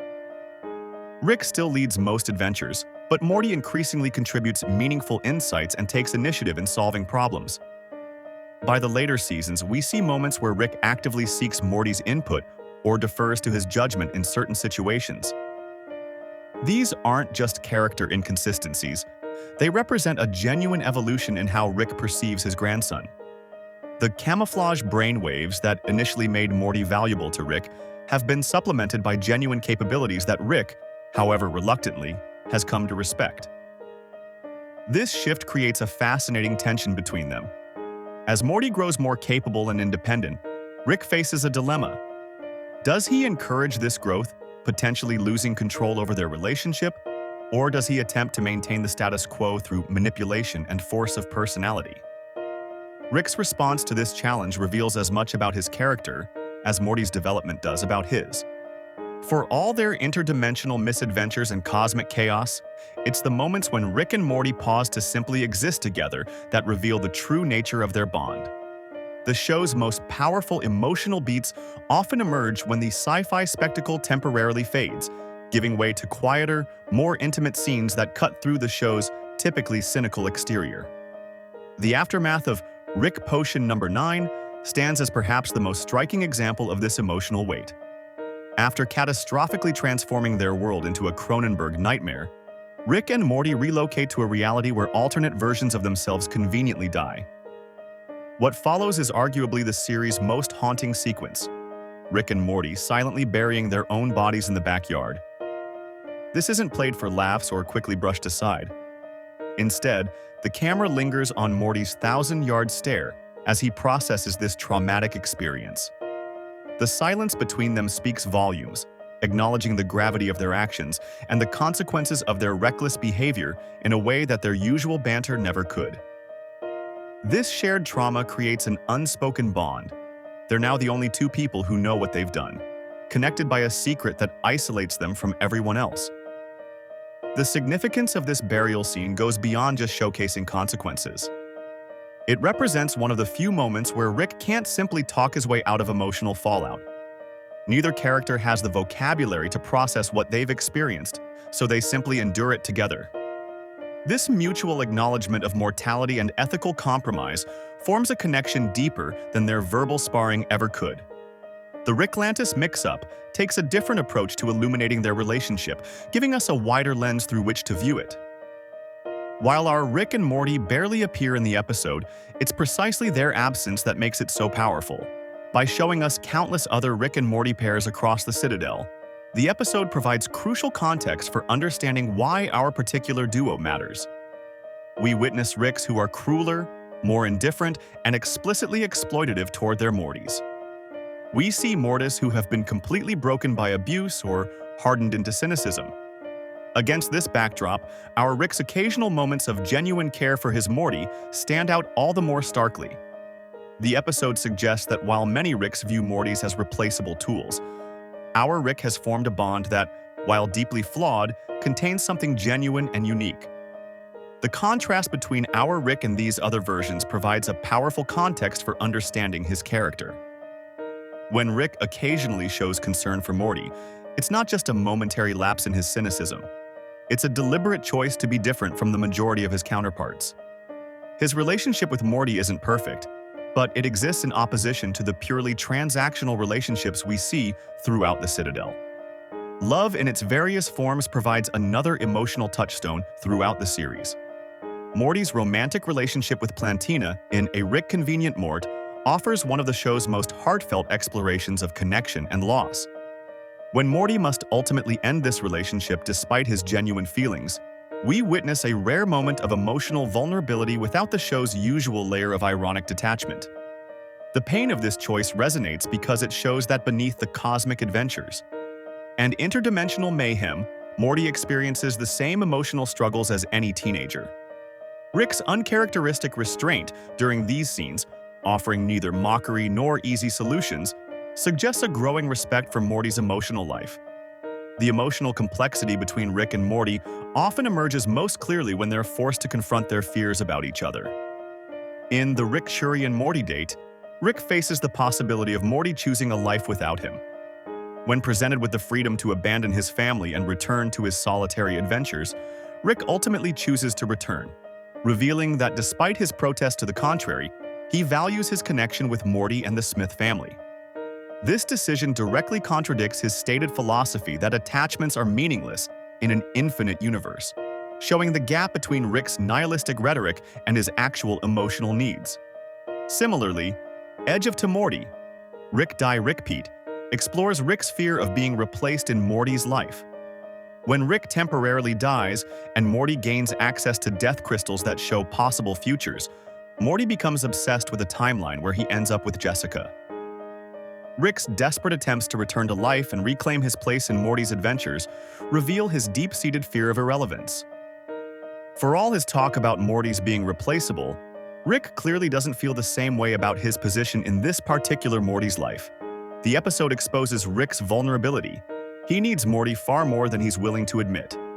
The ABCs of Beth provides yet another angle on their relationship through Beth's observations. As she reconnects with her father, Beth gains insight into the dynamic between Rick and Morty.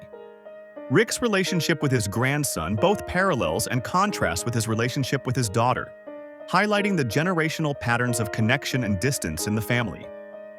Beth's recognition of these patterns adds depth to our understanding of why Rick gravitates toward Morty, perhaps seeing in him an opportunity to correct the mistakes he made with Beth. What makes these emotional beats so effective is how they contrast with the show's typical cynical tone.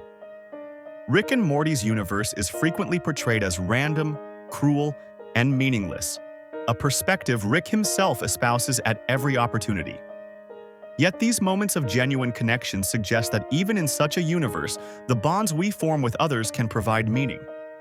The show doesn't sentimentalize these connections or pretend they're perfect, but it acknowledges their importance even within its nihilistic framework.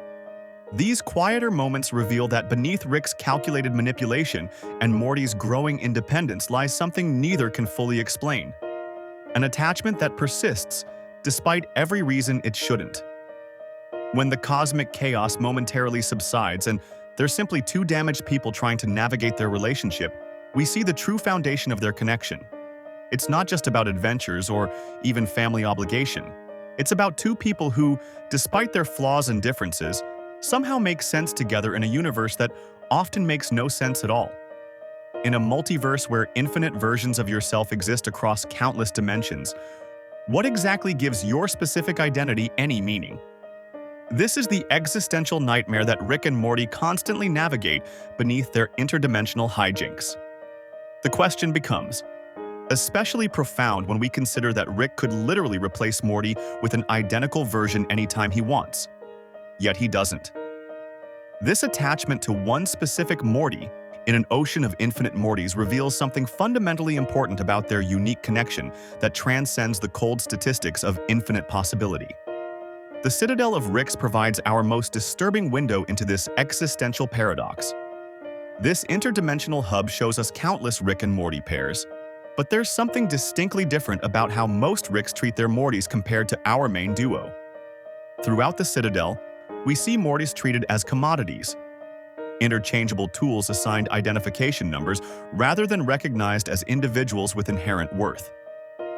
One Rick might casually discard a Morty, while another views them as nothing more than camouflage. This institutional dehumanization makes our Rick's attachment to his specific Morty all the more significant. The Rick-Lantis mix-up episode takes this exploration to its extreme. showing us the vast spectrum of Rick-Morty relationships across different realities. We witness Morty's working menial jobs, attending special schools, and even living in slum-like conditions, all under the control of various Ricks who view them as inherently lesser beings. This stark contrast highlights something special about our specific Rick-Morty pair. While our Rick certainly manipulates Morty, he also demonstrates a level of genuine connection absent in these institutional relationships. The knowledge that Rick and Morty abandoned their original reality fundamentally alters both characters' sense of identity. For Morty especially, discovering that he's living in a replacement dimension, one where he's essentially taking the place of another version of himself who died, forces him to confront questions about his own authenticity. Is he still the real Morty? Does such a concept even make sense in a multiverse of infinite possibilities? These questions hover beneath many of their adventures, creating an unspoken existential burden they both carry. Evil Morty's storyline serves as the darkest exploration of this identity crisis. His determination to escape both the Citadel and the central finite curve stems from deep resentment about how Mortys are systematically treated as disposable by Ricks. His rebellion represents the ultimate rejection of the Rick-Morty dynamic itself, the path our Morty might take if pushed beyond his breaking point. The fact that our Morty hasn't followed this dark trajectory, despite numerous opportunities and provocations, speaks volumes about the unique relationship he maintains with his Rick. What's particularly fascinating is how Rick frames his fabricated origin story in The Rickshank Redemption. When creating a false memory to trick the Galactic Federation, Rick centers his narrative around Morty, suggesting that even in Rick's imagination, Morty has become integral to his sense of self. Rather than crafting a story that excludes Morty entirely, Rick places him at the emotional core of his fictional past. This unconscious choice reveals how deeply Morty has become embedded in Rick's identity, despite Rick's reluctance to acknowledge this attachment directly. The concept of replaceability takes on its most personal dimension in Morty's Mind Blowers, where Morty discovers that Rick has been selectively erasing traumatic memories from his mind. This revelation adds another layer to Morty's identity crisis. If his experiences and memories can be altered or erased at Rick's discretion, what exactly constitutes the real Morty? The episode forces both Morty and the audience to grapple with the troubling idea that identity itself might be malleable in this universe of infinite possibilities. Perhaps the most profound aspect of Rick and Morty's relationship is that it exists at all in a universe that makes it seemingly unnecessary. From a purely logical standpoint, Rick's continued choice to remain with this specific Morty defies rational explanation. With infinite Mortys available across the multiverse, many likely more compliant and less troublesome than the one he has, Rick's persistent attachment suggests something deeper than mere convenience or pragmatism. Their bond has transcended the cold mathematics of the multiverse to become something unique and irreplaceable. This uniqueness becomes most apparent when we observe how Rick reacts when separated from his Morty. Despite his usual dismissiveness, Rick consistently goes to extraordinary lengths to retrieve or protect his specific Morty. Efforts that make little sense if Mortys were truly interchangeable in Rick's mind. These actions reveal that beneath Rick's cynical exterior lies a genuine attachment that defies even his own nihilistic worldview. In a universe where everything is replaceable, Rick has somehow found someone irreplaceable. The tension between replaceability and uniqueness creates the core existential drama of Rick and Morty's relationship. Every time they face danger together, the unspoken question hangs in the air. Why not simply find another version of each other if something goes wrong? The fact that this option remains largely unexplored, despite occasional threats from Rick, suggests that both characters recognize something special in their specific bond that transcends the cold comfort of infinite replacements. What makes this dynamic particularly poignant is that it exists against the backdrop of a show that consistently emphasizes the meaninglessness of existence. Rick frequently reminds everyone that nothing matters in an infinite multiverse, yet his actions regarding Morty consistently contradict this philosophical stance. By maintaining attachment to one specific Morty in a sea of infinite possibilities, Rick unconsciously defies his own nihilistic worldview, suggesting that meaningful connections can exist even in a universe that renders everything else meaningless. This contradiction reaches its peak when Rick must decide between preserving his relationship with Morty or pursuing his own self-interest. Time and again, despite his protests and cynicism, Rick chooses Morty, defying the very multiverse logic that should make such attachments irrelevant. These choices reveal that Rick, for all his nihilism, has found something in his bond with Morty that transcends the existential void of infinite possibility. The underlying question that haunts both characters is whether their specific connection matters at all in a universe where infinite versions of themselves exist. The show's answer seems to be that it does matter, not because the universe says so, but because they choose to make it matter. In a reality where nothing inherently matters, the choice to value something anyway becomes the ultimate act of existential rebellion. Rick and Morty have, in their own dysfunctional way, chosen each other despite the multiverse's indifference. Despite choosing each other in their dysfunctional way, Rick and Morty don't exist in a vacuum. They're surrounded by a family that complicates their bond in ways neither could anticipate. Have you ever wondered why Rick, with all his genius and portal technology, chooses to live with the Smiths rather than alone? The family creates a gravitational field that both anchors and distorts Rick and Morty's connection, transforming what could be a simple mentor-apprentice relationship into something far more complex.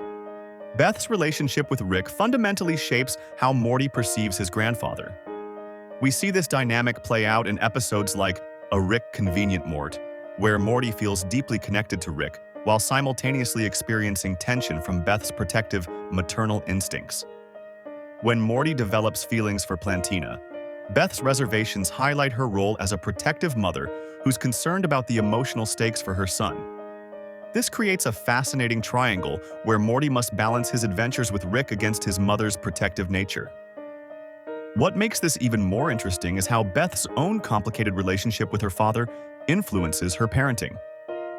Having grown up with Rick's absence, Beth now watches her son form the relationship with Rick that she never had. This creates a subtle undercurrent of jealousy mixed with protective concern. When Beth observes Rick and Morty's adventures, she's not just seeing her son and father, she's witnessing the relationship she was denied as a child. This adds layers of complexity to every family interaction, as Morty often finds himself caught between Beth's desire to protect him and his own growing attachment to Rick's chaotic lifestyle. Jerry's antagonism toward Rick creates another dimension of conflict for Morty. In episodes like The Wedding Squanchers, Morty gets trapped in an impossible position, torn between his father's open disdain for Rick and his own complicated admiration for his grandfather. Jerry's feelings of inadequacy and resentment toward Rick aren't just background noise. They actively force Morty to choose sides in an ongoing family power struggle. Every time Jerry challenges Rick's authority or questions his influence, Morty must internally recalibrate his loyalties, creating a psychological tug-of-war that shapes his relationship with both men. What's particularly fascinating about Jerry's role is how his criticisms of Rick sometimes contain kernels of truth that even Morty can't ignore.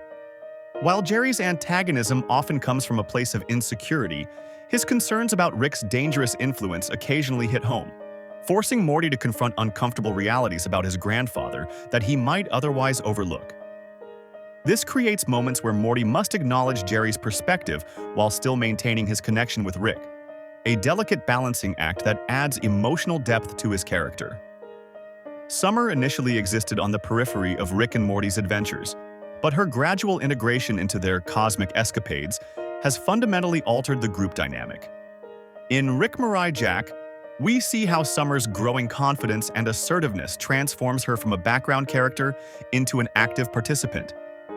Her presence creates a more balanced family dynamic where Rick and Morty's exclusive partnership opens up to include another perspective, one that often challenges both of them in unexpected ways. What makes Summer's inclusion particularly significant is how she disrupts the established patterns between Rick and Morty. Summer brings different strengths and weaknesses than Morty, forcing Rick to adapt his approach. She also provides Morty with an ally who understands the bizarre nature of their adventures but maintains a different relationship with Rick. This triangulation creates new possibilities for alliance, conflict, and growth that wouldn't exist in the traditional Rick-Morty pairing. One of the most compelling family complications emerged with the introduction of Space Beth. The clone Beth storyline didn't just add another character, it fundamentally challenged the entire family's understanding of identity and loyalty. For Morty, the existence of two versions of his mother creates profound confusion about family bonds. Which Beth deserves his loyalty? What does it mean that Rick created this situation? These questions force Morty to grapple with deeper questions about identity and connection that directly parallel the existential questions raised by the multiverse itself. The clone. Beth's scenario also reveals Rick's tendency to use scientific solutions for emotional problems. Rather than having an honest conversation with Beth about her desires and frustrations, Rick creates a duplicate to avoid making a difficult choice. This pattern mirrors how Rick often approaches his relationship with Morty, using scientific shortcuts and interdimensional escapes rather than facing emotional realities directly. Watching how this plays out with Beth gives Morty insight into Rick's emotional limitations in a way that directly impacts their bond. The ABCs of Beth provides one of the most revealing explorations of how family history shapes Rick and Morty's relationship. As Morty observes Beth confronting her own childhood relationship with Rick, including the revelation of Fruppyland, a world Rick created to contain Beth's disturbing tendencies, he gains new context for understanding his grandfather. Seeing Beth struggle with her father's influence helps Morty recognize patterns that might be repeating in his own relationship with Rick. This generational perspective adds depth to their adventures, transforming them from isolated incidents into links in a family chain that stretches backward and forward in time. What makes the Smith family so crucial to Rick and Morty's relationship is how they create consequences and continuity in a show where reality itself is constantly in flux. In a multiverse where entire timelines can be abandoned and alternative versions of characters are readily available, the Smith family provides an emotional anchor that forces both Rick and Morty to confront the impact of their choices. When Rick makes a decision that hurts Beth, or Jerry challenges Morty's loyalty, these interactions can't simply be reset with a portal gun. They accumulate into a complex emotional history that both characters must navigate. The Wedding Squanchers particularly highlights how family commitments complicate Rick and Morty's partnership. When Rick becomes a fugitive from the Galactic Federation, the entire family must decide whether to stay together on an uncomfortable alien planet or return to Earth without Rick. This crisis forces both Rick and Morty to confront what family loyalty means in a universe of infinite possibilities. For Morty, it reveals that despite all their adventures together, Rick exists within a larger network of relationships that can't simply be ignored when convenient. The Smith family ultimately transforms Rick and Morty's relationship from a simple adventure partnership into something more nuanced and human. Without Beth's complicated feelings about her father, Jerry's antagonism, Summer's growing involvement, and the ongoing domestic backdrop, Rick and Morty might remain locked in their initial dynamic, the mad scientist and his reluctant assistant. Instead, the family context forces both characters to grow, adapt, and occasionally confront uncomfortable truths about themselves and each other. While family relationships anchor Rick and Morty to their immediate reality, the infinite multiverse presents a much darker philosophical problem. What happens when a 14-year-old boy confronts the cosmic insignificance of his existence alongside a grandfather who's already embraced the meaninglessness of it all? This question lurks beneath every interdimensional adventure, creating tension not just between characters, but between competing worldviews that define the show's philosophical core. Rick's nihilism serves as the gravitational center of the show's philosophical exploration. His frequent declaration that "nothing matters, Morty" isn't just a catchphrase, but the cornerstone of his entire worldview. His super-genius intellect has led him to a devastating conclusion. In an infinite multiverse where every possibility plays out, individual actions and choices become essentially meaningless. The universe, in Rick's eyes, operates without purpose or direction, and any meaning we assign to it is merely a comforting illusion. This perspective justifies his often reckless, self-serving behavior. If nothing matters, why not do whatever feels good in the moment? Morty, however, represents a different philosophical response to the same cosmic reality. We see this most clearly in Rick's Minutes, when he articulates a profound thought about creating meaning in a meaningless universe. After witnessing alternate versions of his family's lives, Morty tells Summer, "You know, I think we should just make our own meaning. We can do whatever we want, Morty." This statement marks a crucial departure from Rick's nihilism. Morty acknowledges the random nature of existence but suggests that meaning can still be created through personal choice and relationship. His perspective aligns more closely with existentialist philosophy, the idea that in an indifferent universe, humans must create their own meaning. This philosophical tug-of-war between cosmic nihilism and personal meaning-making creates the show's most compelling tension.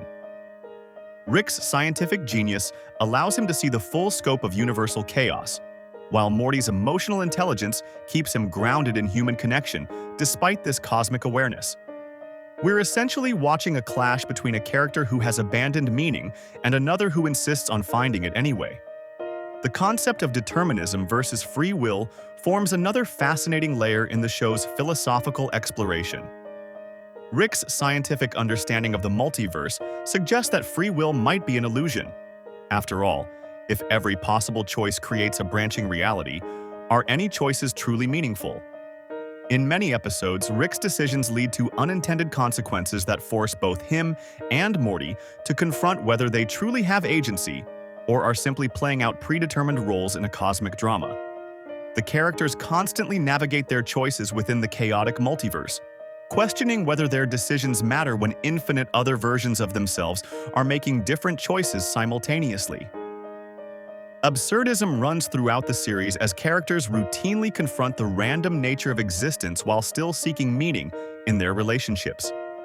The show embraces the philosophical position that the universe itself contains no inherent meaning, yet humans will inevitably seek meaning anyway, creating an absurd tension that can only be resolved through acceptance. Rick embodies this absurdist tension. He intellectually accepts the universe's meaninglessness, yet continues to form attachments and make choices as if they matter. His relationship with Morty becomes the primary site of this contradiction, as he simultaneously dismisses the importance of emotional bonds while consistently demonstrating care for his grandson. The Ricklantis mix-up provides a fascinating expansion of these philosophical themes by exploring how different versions of Rick and Morty navigate existence within the multiverse. This episode showcases how social structures, power dynamics, and political systems emerge even among beings who supposedly understand the meaninglessness of it all. The episode suggests that even in a cosmos without inherent meaning, beings will construct systems of meaning that eventually become oppressive. Evil Morty's rebellion can be understood philosophically as a rejection of the deterministic role assigned to all Mortys within the power structure created by Rick's. The true philosophical heart of the show emerges in the contrast between Rick's cosmic awareness and Morty's human-scale meaning-making. Rick's intelligence grants him the ability to see the full scope of universal indifference, the vast, cold spaces between stars, the endless parade of nearly identical realities, the statistical insignificance of any individual existence. This awareness should logically lead to complete detachment, which Rick attempts to maintain through his cynicism and substance abuse. Yet Rick consistently contradicts his stated philosophy through his actions, particularly in his relationship with Morty. Morty, meanwhile, begins the series naive about cosmic reality, but gradually develops a more nuanced existential perspective. Unlike Rick, Morty never fully embraces nihilism even after witnessing the same evidence of cosmic indifference. Instead, he develops an almost instinctive ability to find meaning in smaller moments, in relationships, in experiences, in moral choices that matter to him, even if they don't matter to the universe. When confronted with the absurdity of existence, Morty chooses to engage rather than detach, to create personal meaning rather than surrender to meaninglessness. What makes this philosophical exploration so effective is how it plays out through character and relationship rather than direct exposition. The show rarely stops to explain its philosophical underpinnings. Instead, it embeds them in the characters' conflicting approaches to existence. Rick's nihilism manifests in his callous treatment of others, his self-destructive behavior, and his emotional walls. Morty's existentialism emerges through his growing moral autonomy. his capacity for empathy, even in absurd situations, and his willingness to form attachments despite knowing their cosmic insignificance. The most profound philosophical suggestion the show makes is that relationship itself might be an answer to existential questions about meaning. Despite Rick's intellectual commitment to nihilism, he consistently chooses Morty. Despite Morty's growing awareness of cosmic indifference, he continues to care about Rick. Their relationship becomes a rebellion against the meaninglessness both characters intellectually recognize. A statement that connection matters precisely because we choose to make it matter, not because the universe assigns it value. This philosophical framework elevates Rick and Morty beyond typical science fiction comedy. The show doesn't just use philosophy as window dressing for its adventures. It embeds profound questions about existence into the DNA of its central relationship. When Rick claims nothing matters, but then risks everything to save Morty, he's not just contradicting himself. He's demonstrating the fundamental human struggle between intellectual awareness of cosmic insignificance and emotional commitment to what we value anyway. When Morty grows increasingly capable of navigating moral complexity despite knowing the universe doesn't care about morality, he's embodying the existentialist ideal of creating meaning through authentic choice. In the later seasons of Rick and Morty, we begin to see a fascinating transformation that upends the power dynamic established in earlier episodes.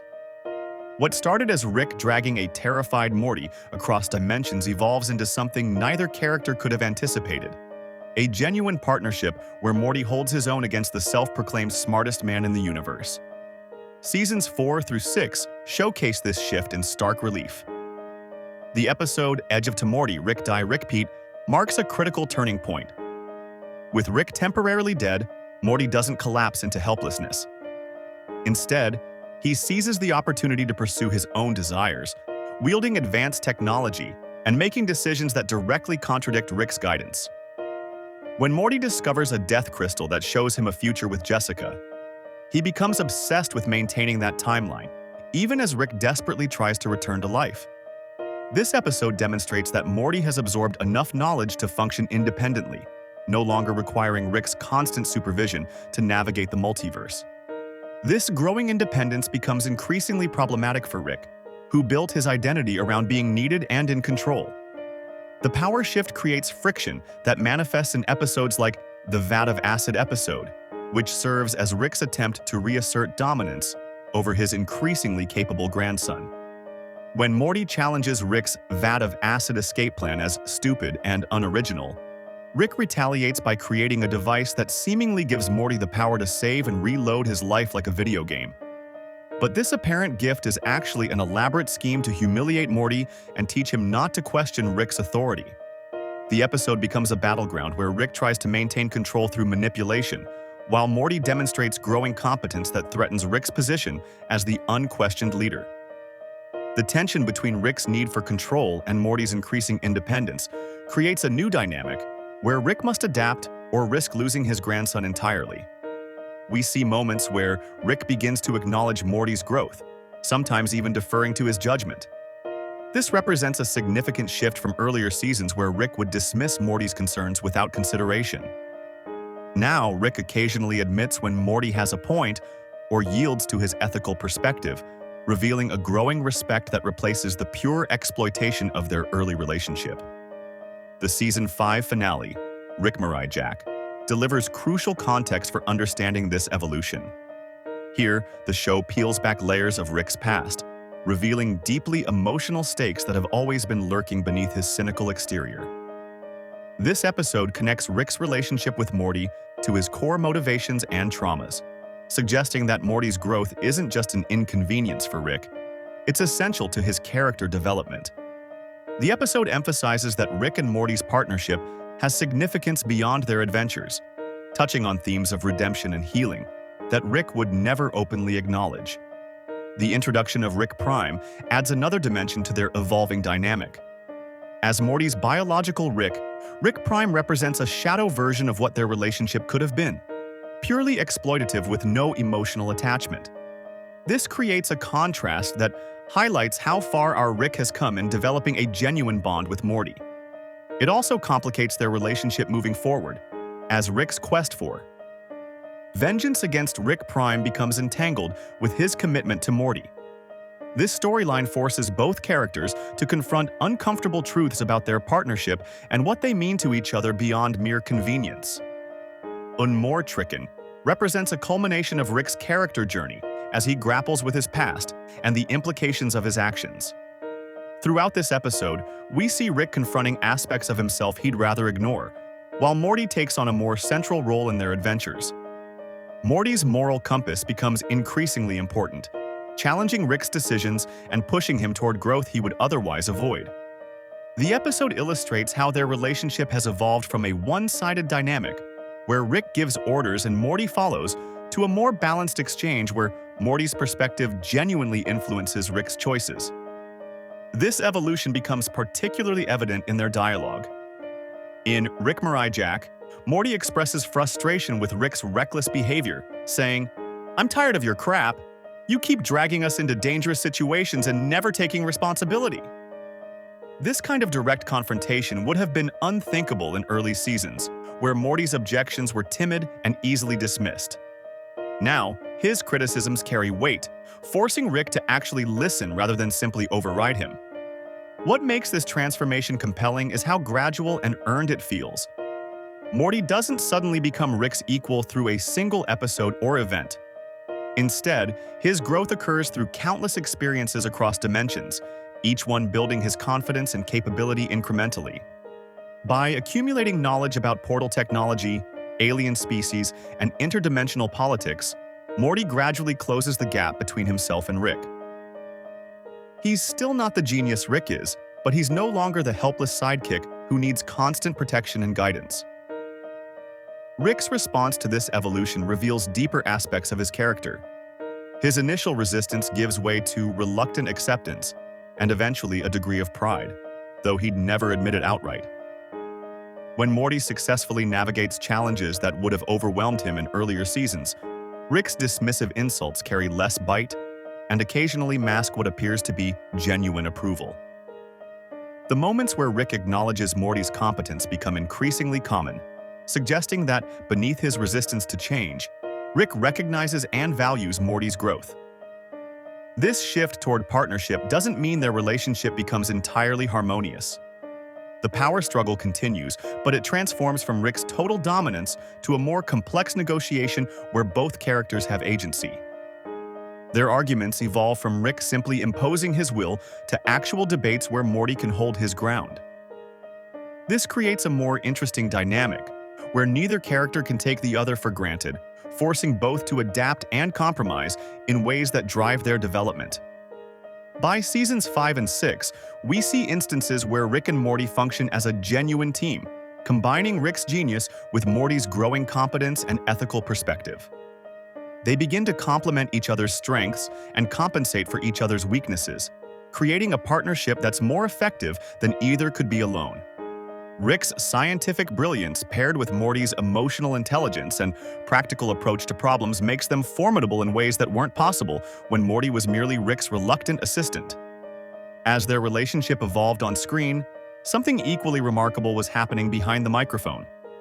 When a voice actor creates the same character for years, tiny adjustments accumulate into profound transformation. But what happens when those carefully crafted voices must be handed to entirely new performers?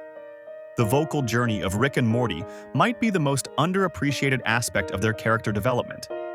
The art of voice acting often goes unnoticed compared to the writing or animation, but it's absolutely essential to how we connect with these characters. Justin Roiland's original performances established the unmistakable vocal identities of both Rick and Morty. A remarkable feat considering one person voiced both characters in nearly every scene they shared. Roiland created distinct vocal fingerprints for each character that perfectly captured their personalities. Rick's gravelly, authoritative tone, punctuated by burps and stammers, reflected his chaotic genius, while Morty's higher-pitched, anxious delivery conveyed his perpetual state of alarm. What makes Roiland's performances so fascinating is how they evolved in subtle ways over the seasons.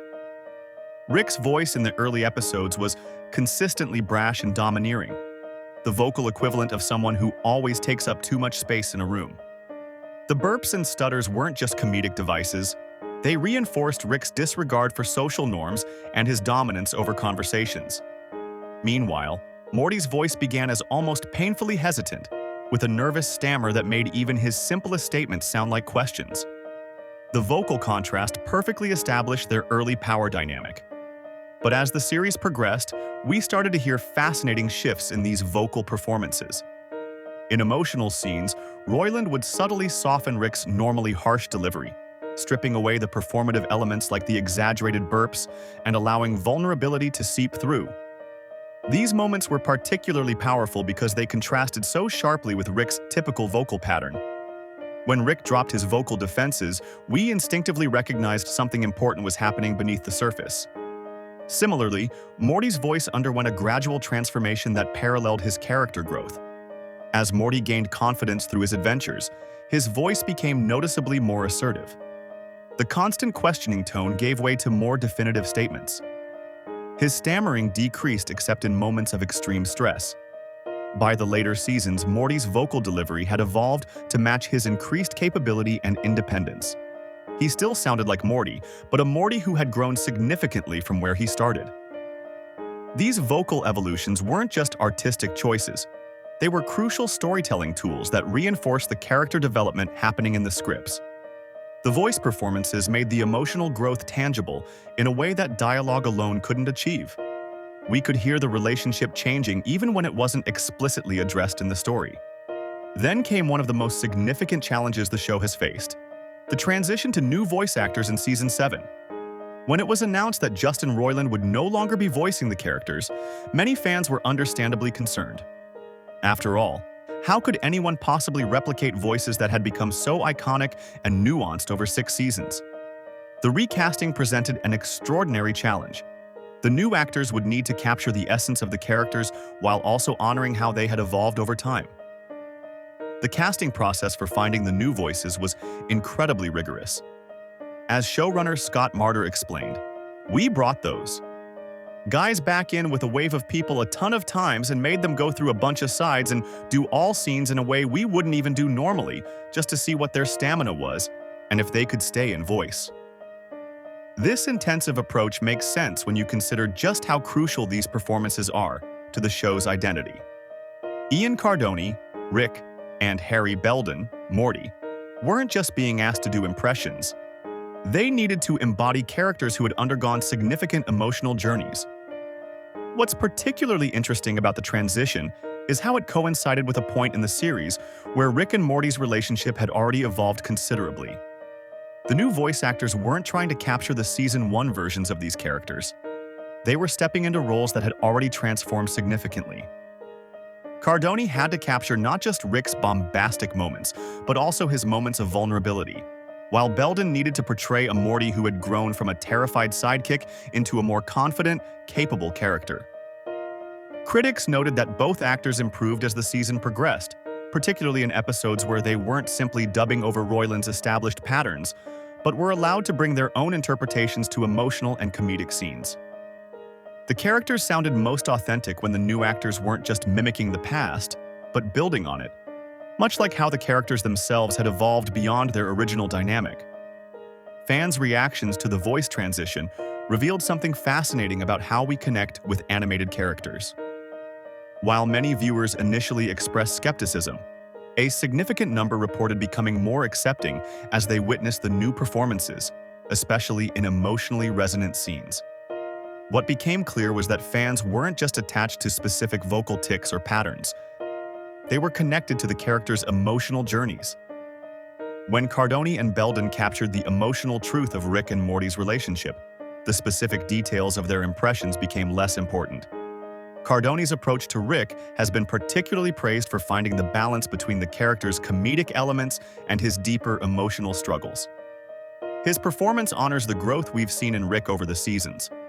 A Rick who still maintains his edge but has developed genuine connection with his grandson. Similarly, Belden's Morty captures the increased confidence and assertiveness the character has developed while maintaining the essential Mortiness that makes him endearing. What's most remarkable about this transition is how it parallels the show's themes about identity and continuity. In a series where characters frequently encounter different versions of themselves across the multiverse, the question of what makes someone essentially themselves is constantly explored. The voice actor transition brings that question into our reality. If Rick sounds slightly different but still embodies the same emotional truth, is he still Rick? Most fans would say yes, which speaks to the depth of character development the show has achieved. The voice performances in Rick and Morty aren't just technical achievements, they're emotional anchors that help us track the evolving relationship at the center of the show. From Roiland's initial establishment of their contrasting personalities, to the nuanced evolutions that tracked their growing partnership to the successful transition to new actors, the vocal journey mirrors the emotional one. Just as Rick and Morty have grown from a one-sided, exploitative relationship into something more balanced and genuine, the voices behind them have evolved to reflect that new reality. Behind every burp, stammer, and interdimensional catchphrase lies the true genius of Rick and Morty, its ability to punch you in the gut emotionally while you're still laughing. For a show that transforms its protagonist into a pickle to avoid family therapy, it somehow manages to deliver more authentic character development than dramas that take themselves far more seriously. This tightrope walk between absurdist comedy and emotional vulnerability isn't just a stylistic choice. It's the secret sauce that makes these characters feel genuinely human, despite existing in the most inhuman circumstances imaginable. What makes Rick and Morty so uniquely effective is how it refuses to let either element, the comedy or the emotion, completely dominate. Just when you think you're watching a purely ridiculous comedy about a mad scientist's antics, the show blindsides you with moments of genuine emotional weight. Then, just as those feelings start to get too heavy, it pulls back with a perfectly timed joke or absurd scenario that releases the tension without completely undermining the emotional impact. This pattern becomes most evident when examining Rick's character. His constant sarcasm, cynical jokes, and absurd scientific solutions serve as more than just comedy. They're his armor against the world and his own feelings. In moments when emotions threaten to surface, Rick typically doubles down on humor, using it as a shield to avoid confronting his vulnerability. It's a defense mechanism that's simultaneously funny and deeply sad, creating a character who's both outrageously entertaining and profoundly broken. The therapy scenes in Pickle Rick represent perhaps the most brilliant execution of this balancing act. The premise itself is ridiculous. Rick transforms himself into a pickle specifically to avoid family therapy. Yet this absurd setup becomes the vehicle for one of the show's most revealing character examinations. As Pickle Rick engages in increasingly outlandish action sequences, battling rats, creating prosthetics from their corpses, taking down an entire criminal organization, the real story unfolds in the therapy room where the family discusses Rick's avoidance behaviors. When Rick finally arrives at therapy, still in pickle form, the therapist delivers a devastating assessment of his character. She recognizes that Rick uses his intelligence to create scenarios where he's always the victim of external forces rather than his own choices. It's a profound character insight delivered within the context of a man who has turned himself into a pickle. The scene works precisely because it embraces both the ridiculous comedy and the emotional truth simultaneously, neither undercutting the other but rather each strengthening the impact of the other. The therapy scenes show how Rick's chaotic lifestyle and avoidance of emotional connections lead to deeper issues. What's remarkable is how the show manages to make this point without becoming preachy or abandoning its comedic identity. The analysis of Rick's emotional struggles is woven seamlessly into the absurdist narrative, allowing viewers to process complex emotional truths while still being entertained. This pattern repeats throughout the series, with some of the most impactful episodes ending on emotional beats rather than comedic ones. The writers understand that while humor may get viewers in the door, it's the emotional resonance that keeps them invested in these characters' journeys. When the show does commit to these emotional moments without undercutting them with jokes, they land with tremendous impact precisely because they feel earned and authentic rather than manipulative. A Rick Convenient Mort exemplifies this approach through its portrayal of Morty's budding romance with Plantina, a superhero. What could have been played entirely for laughs instead captures the genuine emotions of new love. We see Morty experiencing authentic feelings, willing to risk everything for someone he cares about. The episode doesn't shy away from showing his internal conflict between love and family obligations, creating a storyline that resonates on a deeply personal level despite its sci-fi trappings. What makes this episode particularly effective is how it uses its fantastical premise to explore very real emotional dynamics. Morty's choice between his feelings for Plantina and what he knows is right mirrors choices we all face in relationships, just with much higher stakes. By the end, when Morty must make his difficult decision, the emotional impact lands precisely because the show has earned our investment in these characters' happiness beyond just making us laugh. The Old Man and the Seat provides another poignant exploration of Rick's emotional landscape, using a seemingly trivial premise, Rick's private toilet being used by someone else, to reveal deeper truths about his loneliness and isolation. The episode builds humor around Rick's obsessive privacy and increasingly elaborate revenge plans, but ultimately reveals that Rick's anger masks a profound fear of intimacy and connection. The closing scene of Rick sitting alone on his toilet, admitting to an AI that he's lonely, strips away all the comedy to leave a moment of pure emotional honesty. What's particularly interesting about Rick and Morty's approach is how it uses contrast to heighten both the comedy and the emotion. The most absurd scenarios often contain the most human truths, while seemingly straightforward emotional moments frequently pivot to unexpected comedy. This constant tension creates a viewing experience that keeps audiences engaged on multiple levels simultaneously. We're never quite sure if we should be laughing or feeling, and often end up doing both. The show's willingness to embrace this duality creates space for character growth that feels authentic rather than forced. Characters don't evolve through heavy-handed development arcs, but through accumulated experiences that gradually shift their perspectives. Rick's gradual softening toward Morty, Morty's increasing confidence and moral agency, and even secondary characters like Summer's growing assertiveness all emerge naturally from the stories rather than feeling imposed by writers trying to force character development. By maintaining this balance between comedy and emotion, Rick and Morty creates a unique narrative environment where characters can grow in ways that would be impossible in either a pure comedy or a straightforward drama. The absurdist scenarios provide opportunities to test characters in extreme situations, revealing aspects of their personalities that mundane settings never could, while the emotional grounding ensures that these revelations have meaningful impact rather than just serving as punchlines. This approach allows the show to explore serious themes like depression, existential dread, family dysfunction, and moral relativism without becoming overwhelmed by their weight. The comedy creates breathing room for difficult subjects, making them more approachable without diminishing their importance. Meanwhile, the emotional core ensures that the comedy never devolves into mere shock value or meaningless absurdity. What's remarkable is how the show maintains this balance even as it ups the ante on both fronts. As the sci-fi concepts become increasingly bizarre and the comedy more outlandish, the emotional stakes and character development deepen in parallel. Rather than one aspect overwhelming the other, they grow in tandem, creating a show that somehow becomes simultaneously more ridiculous and more profound with each season. As our journey through Rick and Morty's universe comes to a close, we've witnessed something truly remarkable: the evolution of a relationship that defies the meaninglessness of existence itself.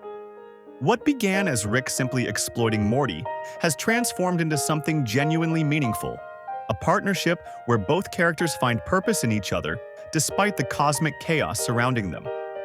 Their story reminds us that even in a seemingly meaningless multiverse, the connections we form become our anchors of significance.